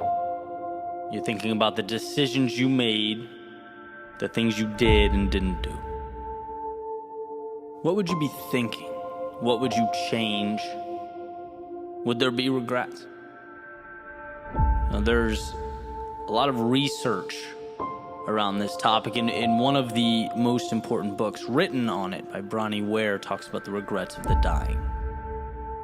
And one of them is wishing I had the courage to live a life true to myself. Right, so you're sitting there, you're looking out and you're imagining, what if you acted differently? What if you tried? What if you started? And you go back to that moment where you were looking fate in the eye and you had to make that decision, right? That singular decision. It showed its face repeatedly, but the decision more or less remained the same. It was vulnerability or safety. Choose one. Vulnerability or safety. Safety, that innate desire to not disrupt or challenge the way things are. Even when you know in your core there's more out there. See, safety is the wolf in sheep's clothing. Watching life happen through a window is incredibly safe. But it means you're forfeiting the essence of life in exchange for a front row seat to watch others live it. It means you don't capture that adrenaline that drives us. You don't take part in the emotion that excites us. It means you don't meet the people who would change your life, and you don't see the places that would take what you know of reality and transform it. No, equating safety with contentment is the product of outdated thinking, an outdated operating system. It's indicative of a way of looking at the world that used to be life or death, but now in 2020, in modern day society, it's regret. And the first step in changing something is to become aware of your current circumstance. It's to realize you're not wrong or guilty for thinking small or taking a back seat to fear. That's what humans do. It's our default setting. But it's your fault if you don't do anything to change it. It's your fault if once recognized you don't pick up the pieces and create a different narrative. You know, I always say the most important changes we can make, they're simple. They're not easy, but they are simple. And that road to something new always starts with seeing beyond the confines of the world that you've accepted for yourself. Understanding the reality that dictates your reasoning, thought patterns, and decision making can change. Because, my friends, if you can remember one thing and one thing only, it's this. Fear is not the enemy. It is the ally you need most. Inaction is the enemy. Doubt is the enemy, not fear. Seneca says we suffer more often in imagination than reality. Mark Twain has says, do the thing you fear most, and death of fear is certain. It's like jumping into a pool on a hot day. You get a second or two of discomfort before you can acclimate into something better. See, people are stronger than they think they are. They are adaptable. They are resilient. But to see this, we must move beyond the stories in our head. So back to that rocking chair, you're thinking back. That fork in the road, and maybe you choose the challenging path, the one that scares you, and maybe you fall flat on your face. But you get up a little smarter, a little better equipped, and you keep going. And maybe you fall and you fail again and again, and then comes the criticism. But you see that maybe criticism doesn't kill you. In fact, it does nothing if you don't let it. And again, you pick yourself up and you carry on. And you pick up some allies along the way. You expand your skill set. You drive towards mastery. And day in, day out, you continue to fall, to trip. But eventually you look back and you see something you haven't seen before. Distance. And you realize you are not the same person you once were. You realize what you have right now, simply through a process of falling and rising again, you have redefined your existence. You've redefined what's possible. You've redefined the people, the places, the things that matter.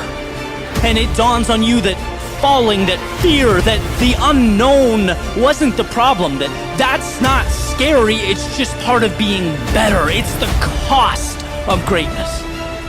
You've been looking at things wrong, hiding from exactly the thing you should have been running towards, allowing into your life the very things that held you down, making you think comfort was the goal when it was shackling your feet to the ground and advising that spectating was a good thing. No, not you. And when you sit down on that rocking chair and you look out, thinking of the life you made, let it be one of adventure. The failures that made you stronger, the wandering that unveiled life's beauty, and the ends that became beginnings, because that is the essence of a life truly lived.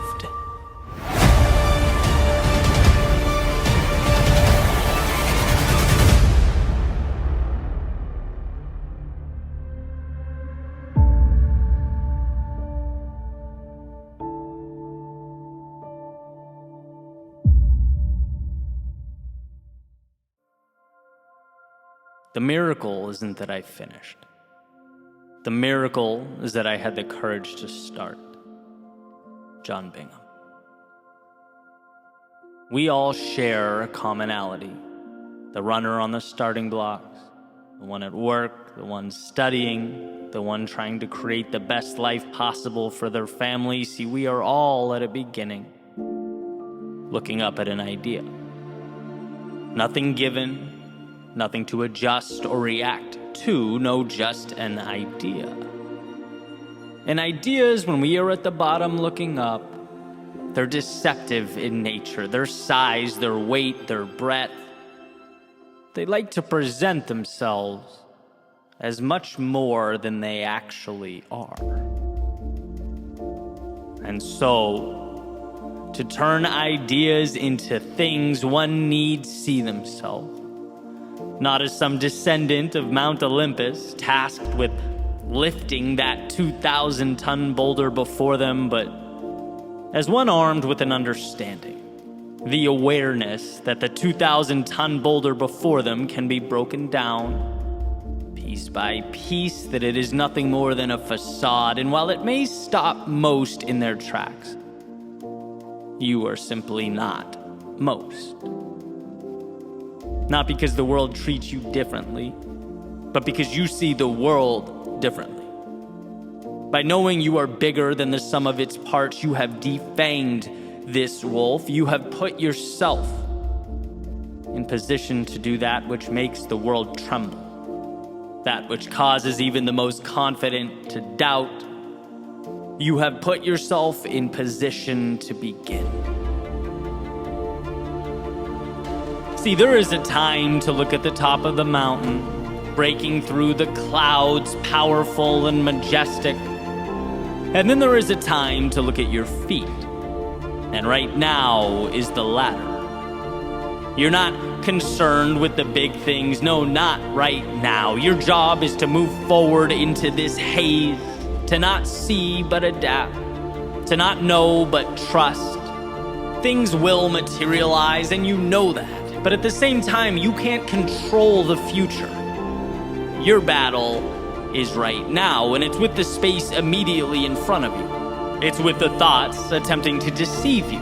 It's with the things the outside world will tell you, but forward motion is the antidote to all of that. And so forward you must go.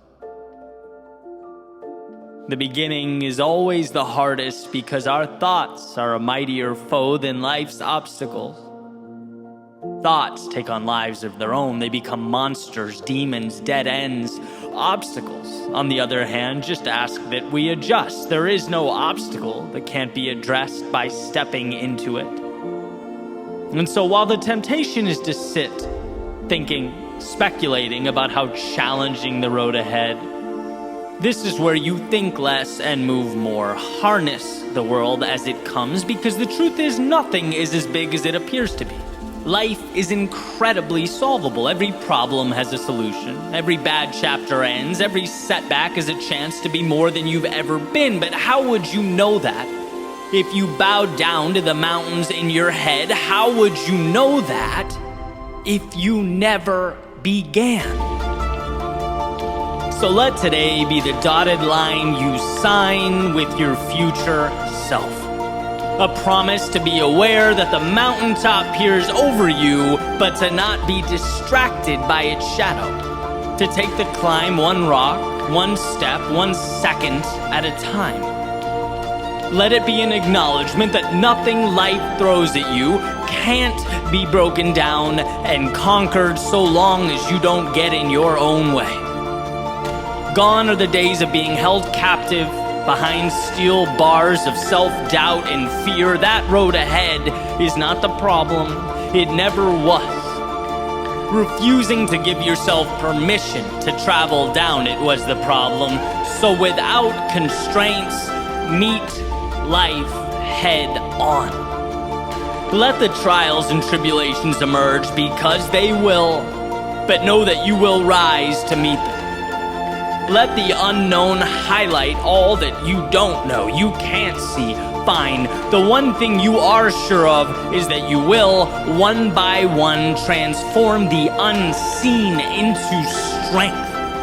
And when those thoughts emerge, telling you that you've gone too far, that you're in over your head, that this isn't meant for you, know them not as truth, but as the only obstacle that can derail and distract. You don't have time for make-believe monsters. No, not today. So onward you go. To map the unknown, to tame the untamed, to live your life the way it was meant to be lived.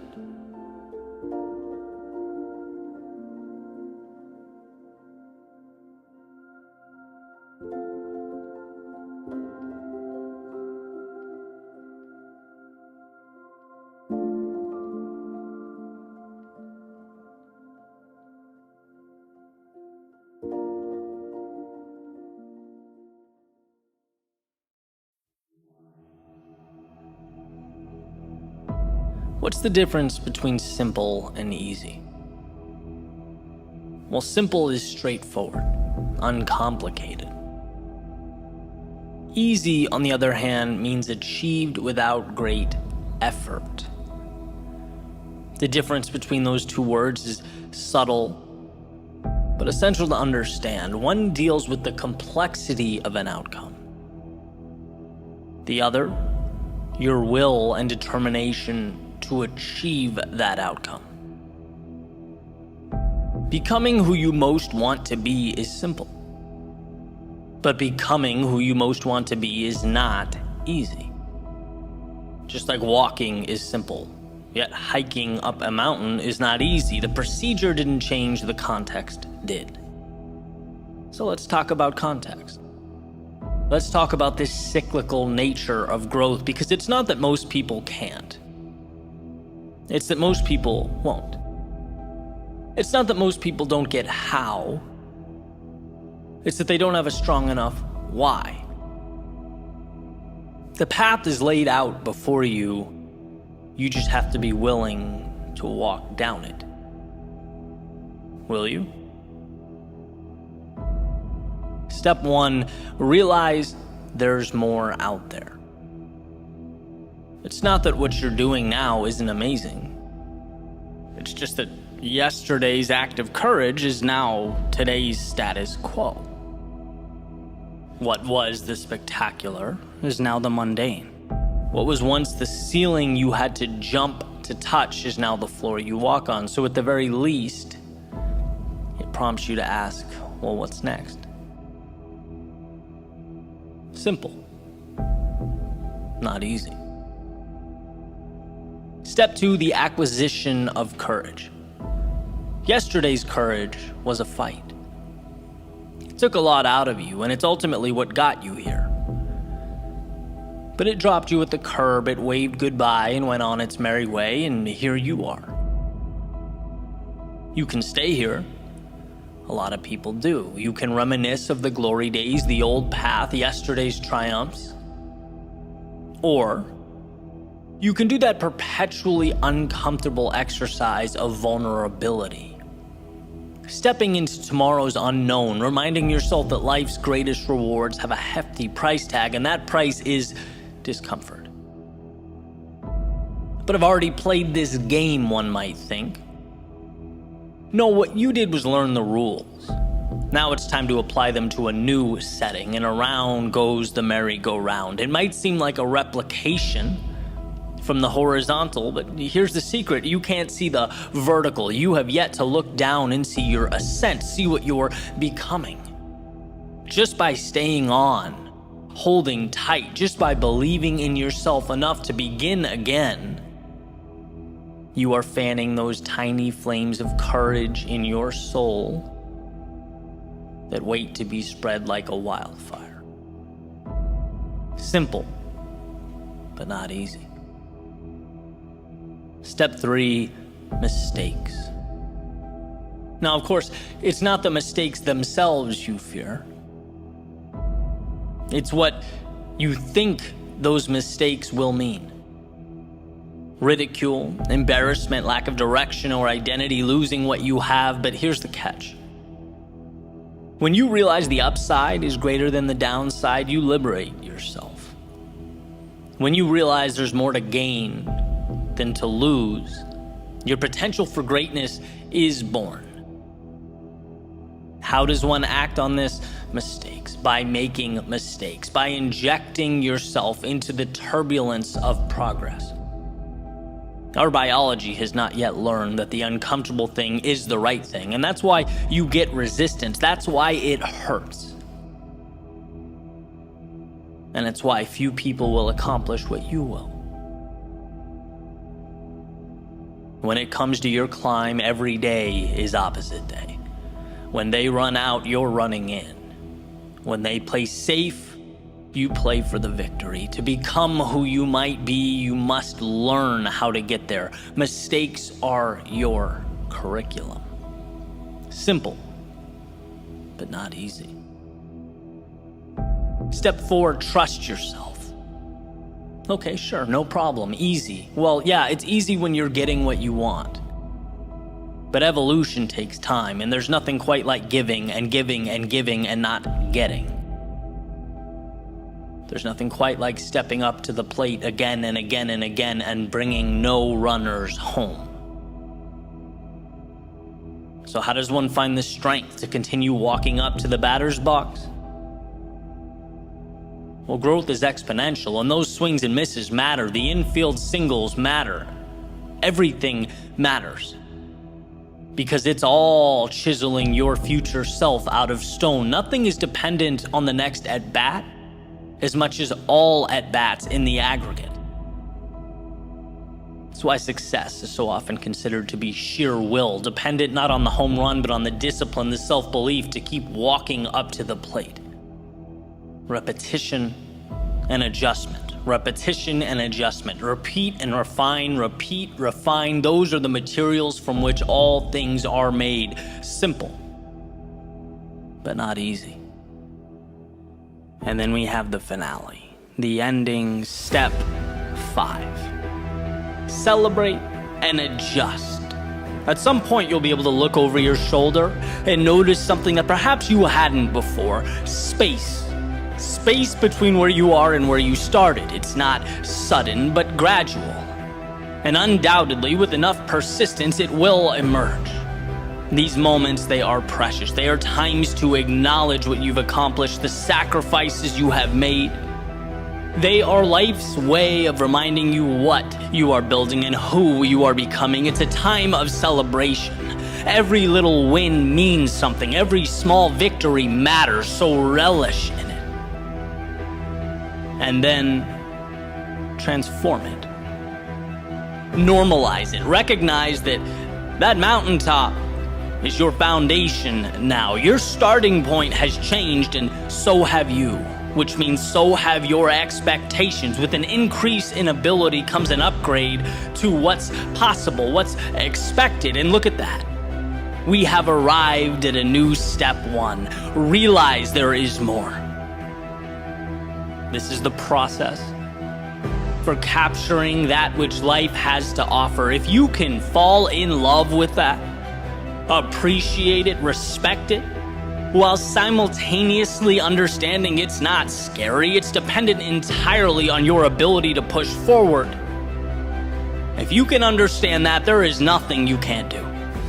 Nowhere you can't go. Simple, yes. Easy, no.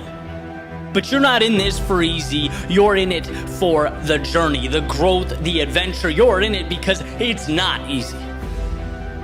You'll see in time, as will the world, that this decision to endure was simply the best one you ever made.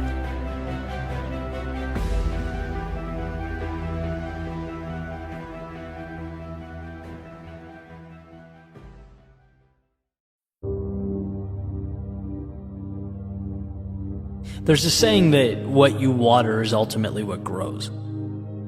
That where you place your attention ends up guiding your feelings, your perception, your actions, and your life. Right? Focus becomes identity. And change comes from bringing awareness to what we're focusing on. I remember when this light bulb went off for me. Like so many epiphanies, what happened during a difficult, kind of a trying time. It wasn't where I wanted to be. And I remember, sitting down and asking myself, dude, are you on your own team here? Are you helping yourself? Using the metaphor, the question was, am I watering the weeds in my life or the flowers? And by the weeds, I mean, am I allocating energy to thoughts that are detrimental to what I want? Am I keeping myself in places I don't want to be and in relationships that are counterproductive? Am I thinking about what can go wrong instead of all that can go right? Or am I watering the flowers, the positive, highlighting the possibility, the things I'm appreciative for, the seeds, the potential that can grow a mile high? See, I've always known the value in choosing to see the possibility. But the million-dollar question is, how do you remain aware? Because that's the thing about weeds, they're sneaky. They'll take control of your life without letting you know they're doing it. So I'm thinking this through and it dawns on me, this is not complex. This is simple.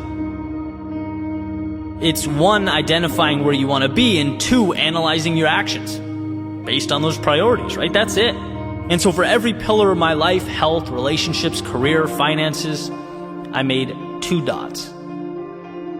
One for where I am and one for where I want to be. Everything in the middle is life. The ups, the downs, the joys, the sorrow. Everything in between is the path, the line. And it's simple. You start on point A, knowing that you can always get to point B. That what you want exists. It's there. It's available. And your attention, all of your energy should be allocated to the thoughts that reinforce that truth. That's your path. That's what you believe. That's what's important. And it's going to happen. Anything beyond or outside that line, anything that tells you you're not good enough, anything that accepts not achieving that priority, suggests it won't work out, that is where the weeds live. That is wasted space. Why exhaust that energy? Right? To think, I'm not good enough to get this promotion. How does that help you get to your point B? It doesn't. Eliminate that thought, right? Point B always exists. Just that notion pushes a lot of things to the side. You have to be good enough. You just need improvement. Maybe it's enhanced skills. Maybe it's more effort. Maybe it's changed approach. But tackling these things will water the flowers. It moves you along the path, and progress is happiness.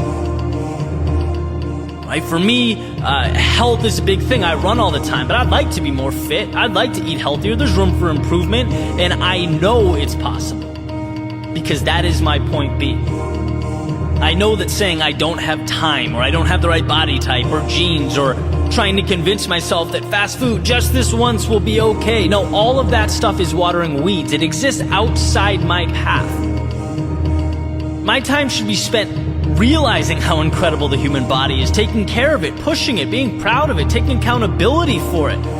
That's me. I only get one of these things, even if it's just a little at a time. That's the beauty. Simply existing on a path and revolving around your ideals, your vision, your priorities brings about joy. Negativity, it truly is a learned thing. It's manufactured. All there are in life are circumstances that are neither positive nor negative, just pieces, and you decide what to do with them. Do you focus on the negative? You can, but that won't put you in a position to change your circumstances or bring about happiness. When you decide to see the opportunity, you free yourself from the shackles of fate, because destiny never put you in the situation, you did. But guess what? You can take yourself out of it. A field of sunflowers grew one root, one stem, one petal at a time. The same field that was at one point nothing more than dirt and weeds. It was always possible, and so is your ideal life. You just need to water the things that matter.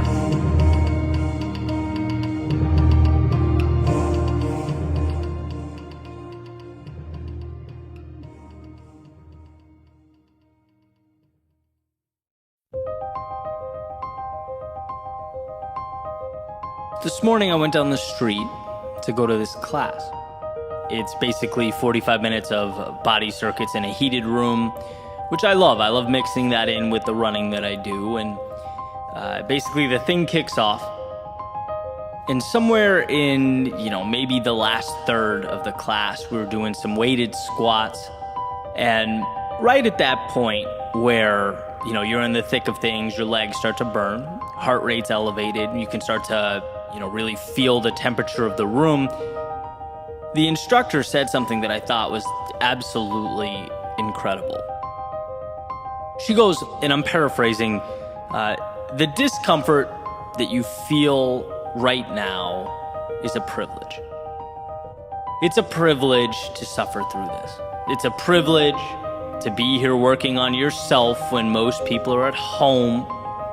It's a privilege to be in a position to move through the resistance you feel right now. And that message moved me. And how can you even think about discomfort after that perspective had been laid out? How can you see a few minutes of fatigue as anything other than the small price of improvement? It's funny how the same things we consider to be torture or punishment, if they're externally required of us, they become empowering when we know that we deliberately chose them. And this feeling, it was definitely self-induced. It was chosen, right? I decided to be there in class that day. It was what I needed to become just a little bit better, to obtain just a little bit more. And what a privilege. I've learned over the years to manage pain. You have to. You have to immerse yourself in an often less than ideal short term so that you can bring about results of greater magnitude. I've always accepted this. I've always known it to be true. I believe, in my own world, I've sacrificed accordingly. But I don't recall the last time I was overtly thankful for the obstacles in my way. I don't remember the last time I saw my struggle not as a necessary burden, but a gift. As something not thrown at me, but presented to me. Think for a second about the finitude of life. The 1 in 400 trillion odds of being born. A number that I came across somewhere that I certainly can't validate, but I don't think you need to get the point, right? The odds of being here are incredibly slim. Yet somehow we won. We all received winning lottery tickets. Here we are, on a strange planet with options to choose from, paths to decide between, and a giant ticking clock. And given these circumstances, aren't we doing a disservice to ourselves to not at least see what we're capable of? What we can do, build, create, and become? I certainly think so. And what is the cost of that evolution? It's discomfort. It's forging our future by walking through fire. It means intentional hardship. And to not see that as the gateway to life's infinite opportunity is missing the mark. Why shouldn't you feel lucky about yourself transforming in real time? Why shouldn't you feel proud of paying a steeper price for a better view? Why shouldn't you be delighted to unpack the mystery and the adventure contained in life? This isn't something you have to do on your way to point B. This is something you get to do on your journey to become whoever you choose to become. So when the pressures of life press down upon us, test us, perhaps solely acknowledging its utility is insufficient. Maybe it's more. Maybe it's something that should be celebrated, adored. Today was a reminder to be thankful for the body that can endure the turbulence, thankful for the mind that can manage and overcome the chaos. Thankful for the opportunity to be here to begin with and the freedom to choose the difficult thing. Thank you. Thank you. Thank you for the opportunity to live in such a way that as I place my head on the pillow each and every night, I'm grateful for the privilege.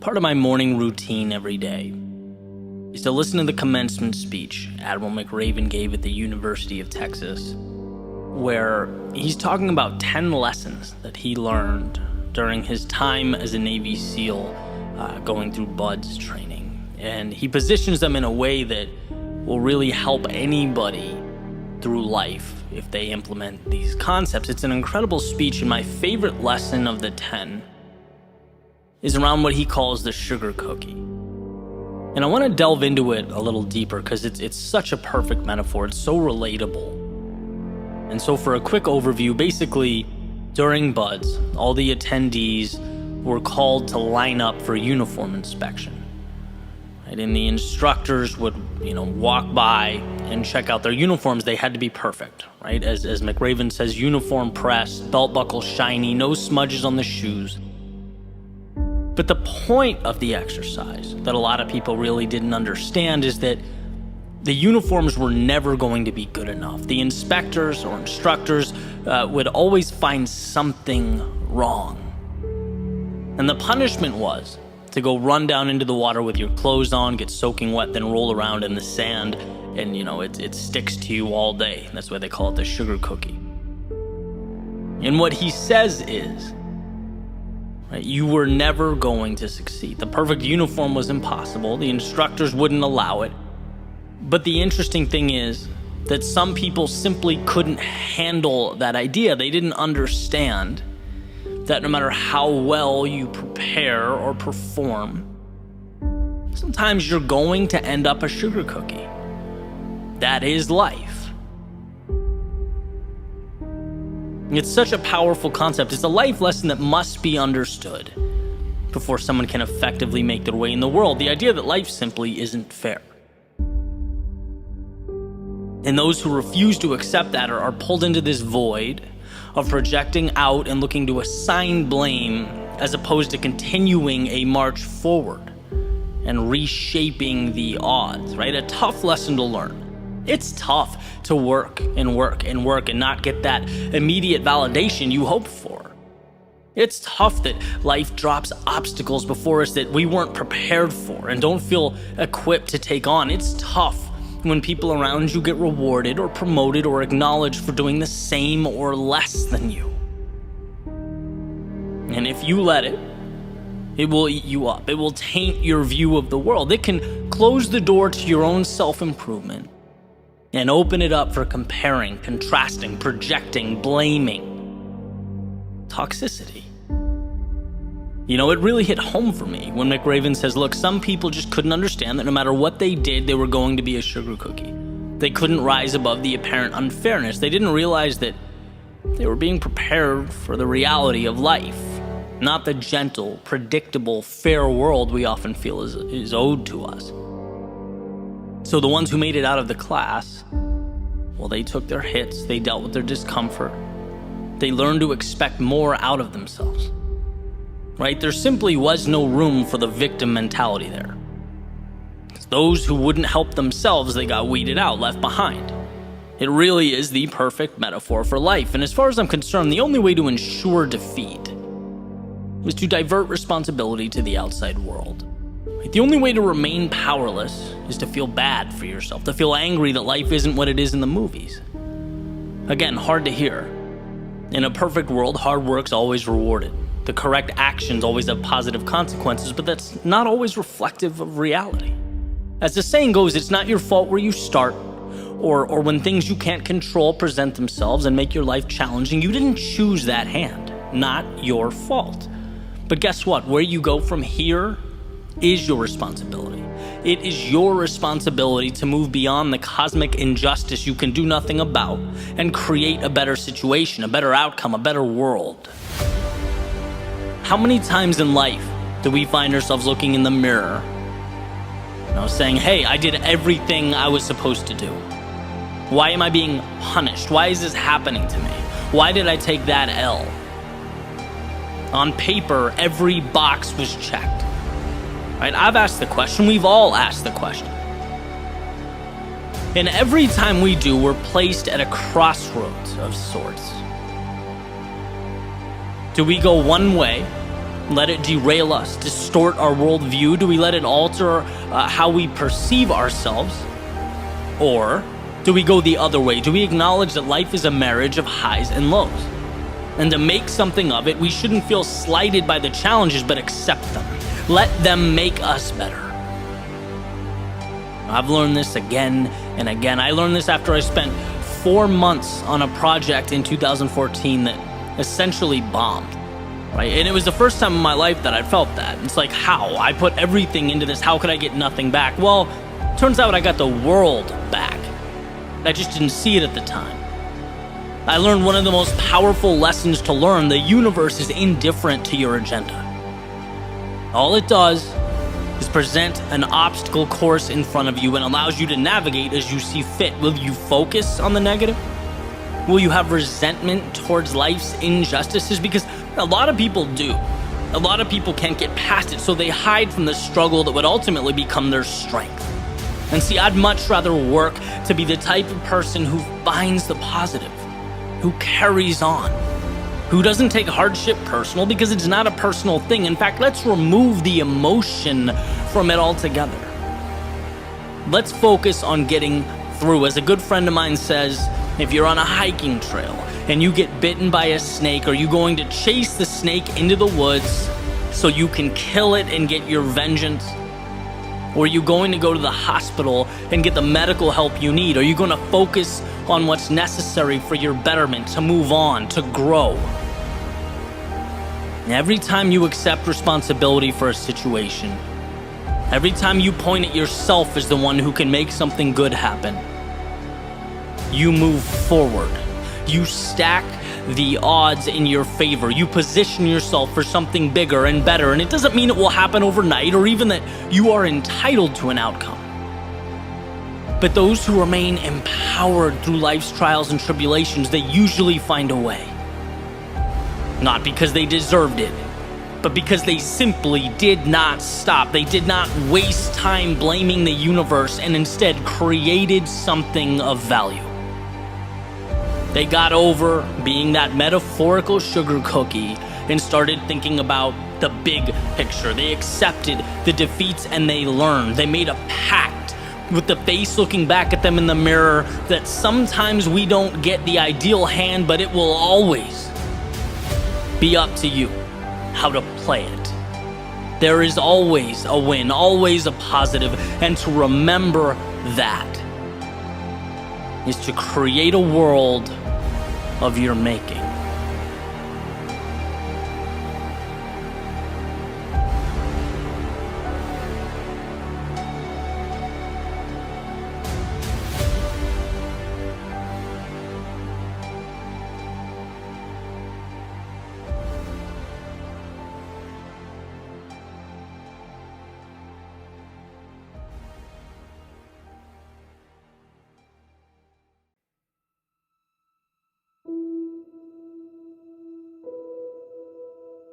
In a way, our eyes are liars. Not in what they portray, but in the implication of their portrayals. Our eyes highlight to us one thing: what surrounds us now. We receive a snapshot of the current moment. And what took me years to understand is that possibility and hope live far beyond what surrounds us right now. And it's that pursuit of possibility that saved my life. Immersing myself in the unseen. Perhaps we were given the now, not to subserviently accept it, but to transform it. I believe in our own way, we're all architects. Here's what I've found to be tricky, though, as I've spent time thinking about this. What I believe and I've come to recognize is that two things can be true at once. First, all we'll technically ever have is the present. As Eckhart Tolle explains, depression is essentially being lost in the past. Anxiety is being fixated on the future, and that a healthy life is learning to cherish the now. But second is the power and control of being able to point the now at something far beyond what our eyes convey. It's the magic of knowing that we spend our days navigating a world of limitation and restraint. And it's not that we wake up and think, I'm going to restrict myself today. I'm going to not live up to my full potential. No, it's that we go on autopilot. We observe this slideshow our eyes play for us day in and day out and exist within those parameters. That seems perfectly reasonable. Our eyes show us a wall and our brain says, okay, this is where we stop. The end. And what I want to highlight is that world just beyond what our eyes show. A world that pushes things a little bit. A world in which we ask, okay, but what if I gave a little more? Or why can't I be like those people in my life I look up to? Why shouldn't I change the circumstances that weigh on my mind?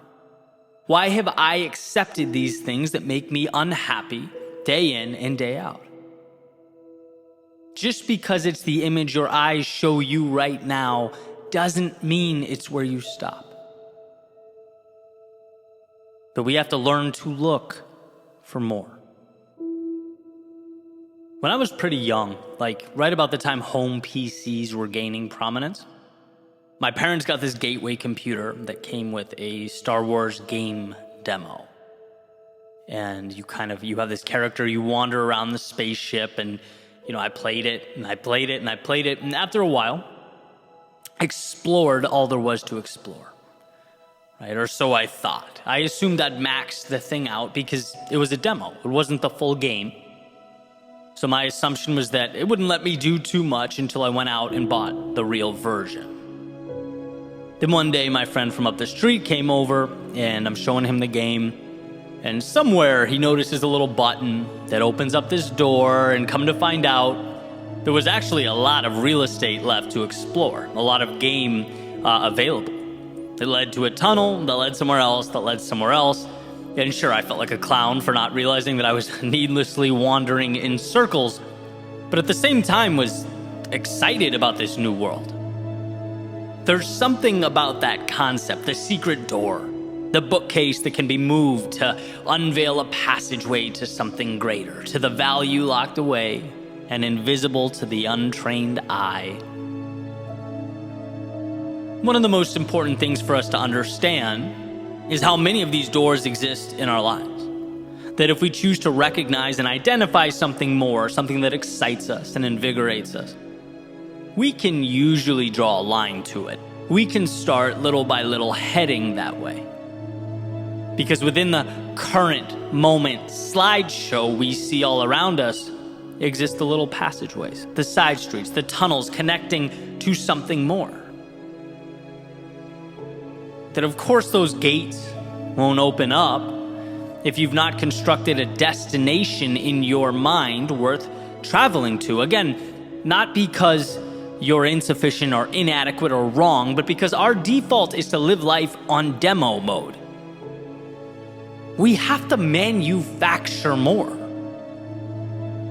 Build a higher platform, and then climb up to it using ropes and ladders that we already walk by every day without thinking twice. Our world, our right now, is a toolbox waiting for us to construct a more meaningful, peaceful, happy tomorrow. And so again, I present the question, where are these hidden opportunities or gateways in your life? Where can you find the advantages dressed up as the mundane? Is it in a book?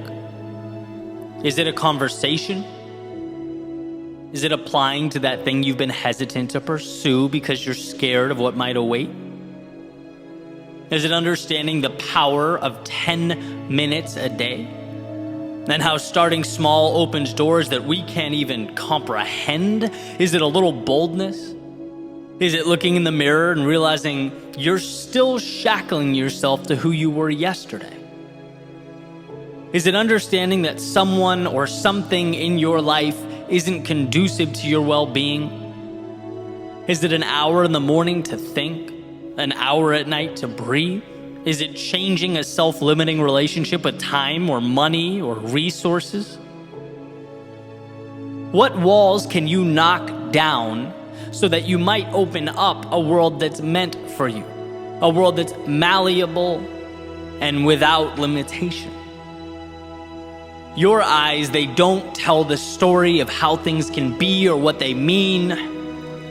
They show you the infinite tools at your disposal to build, to create, to design.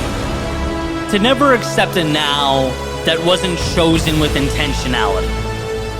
That where there exists pain, there also exists a door to lessen and transform that pain. Your journey, it never ends where you are, it ends where you choose to stop. It ends where you plant a stake in the ground and accept the world around you. So if no one has told you recently, let me remind you how powerful you are. Let me reiterate what you are capable of. And that perhaps your reality requires of you some customization.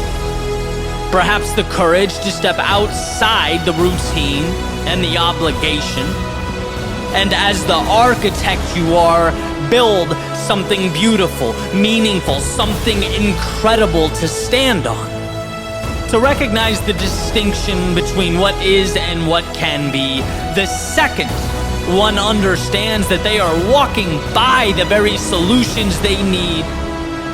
That to remain in a state of discontent is simply an indifference to the resources around them. Remember this.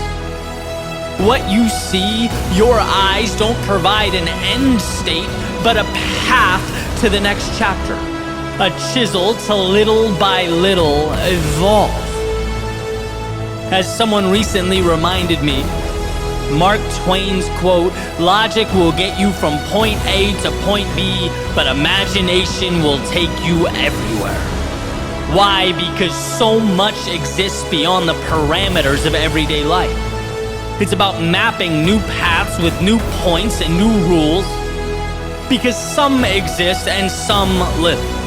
Some comply and some create. Some see what is around them, and some ask, what can I build with what is around me? So build. Towers that touch the sky, bridges that connect the earth.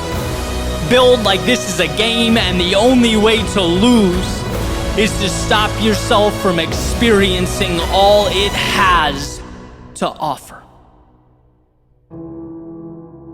Build like there's a world far beyond your front door. Because if you do, that's exactly where you'll find yourself.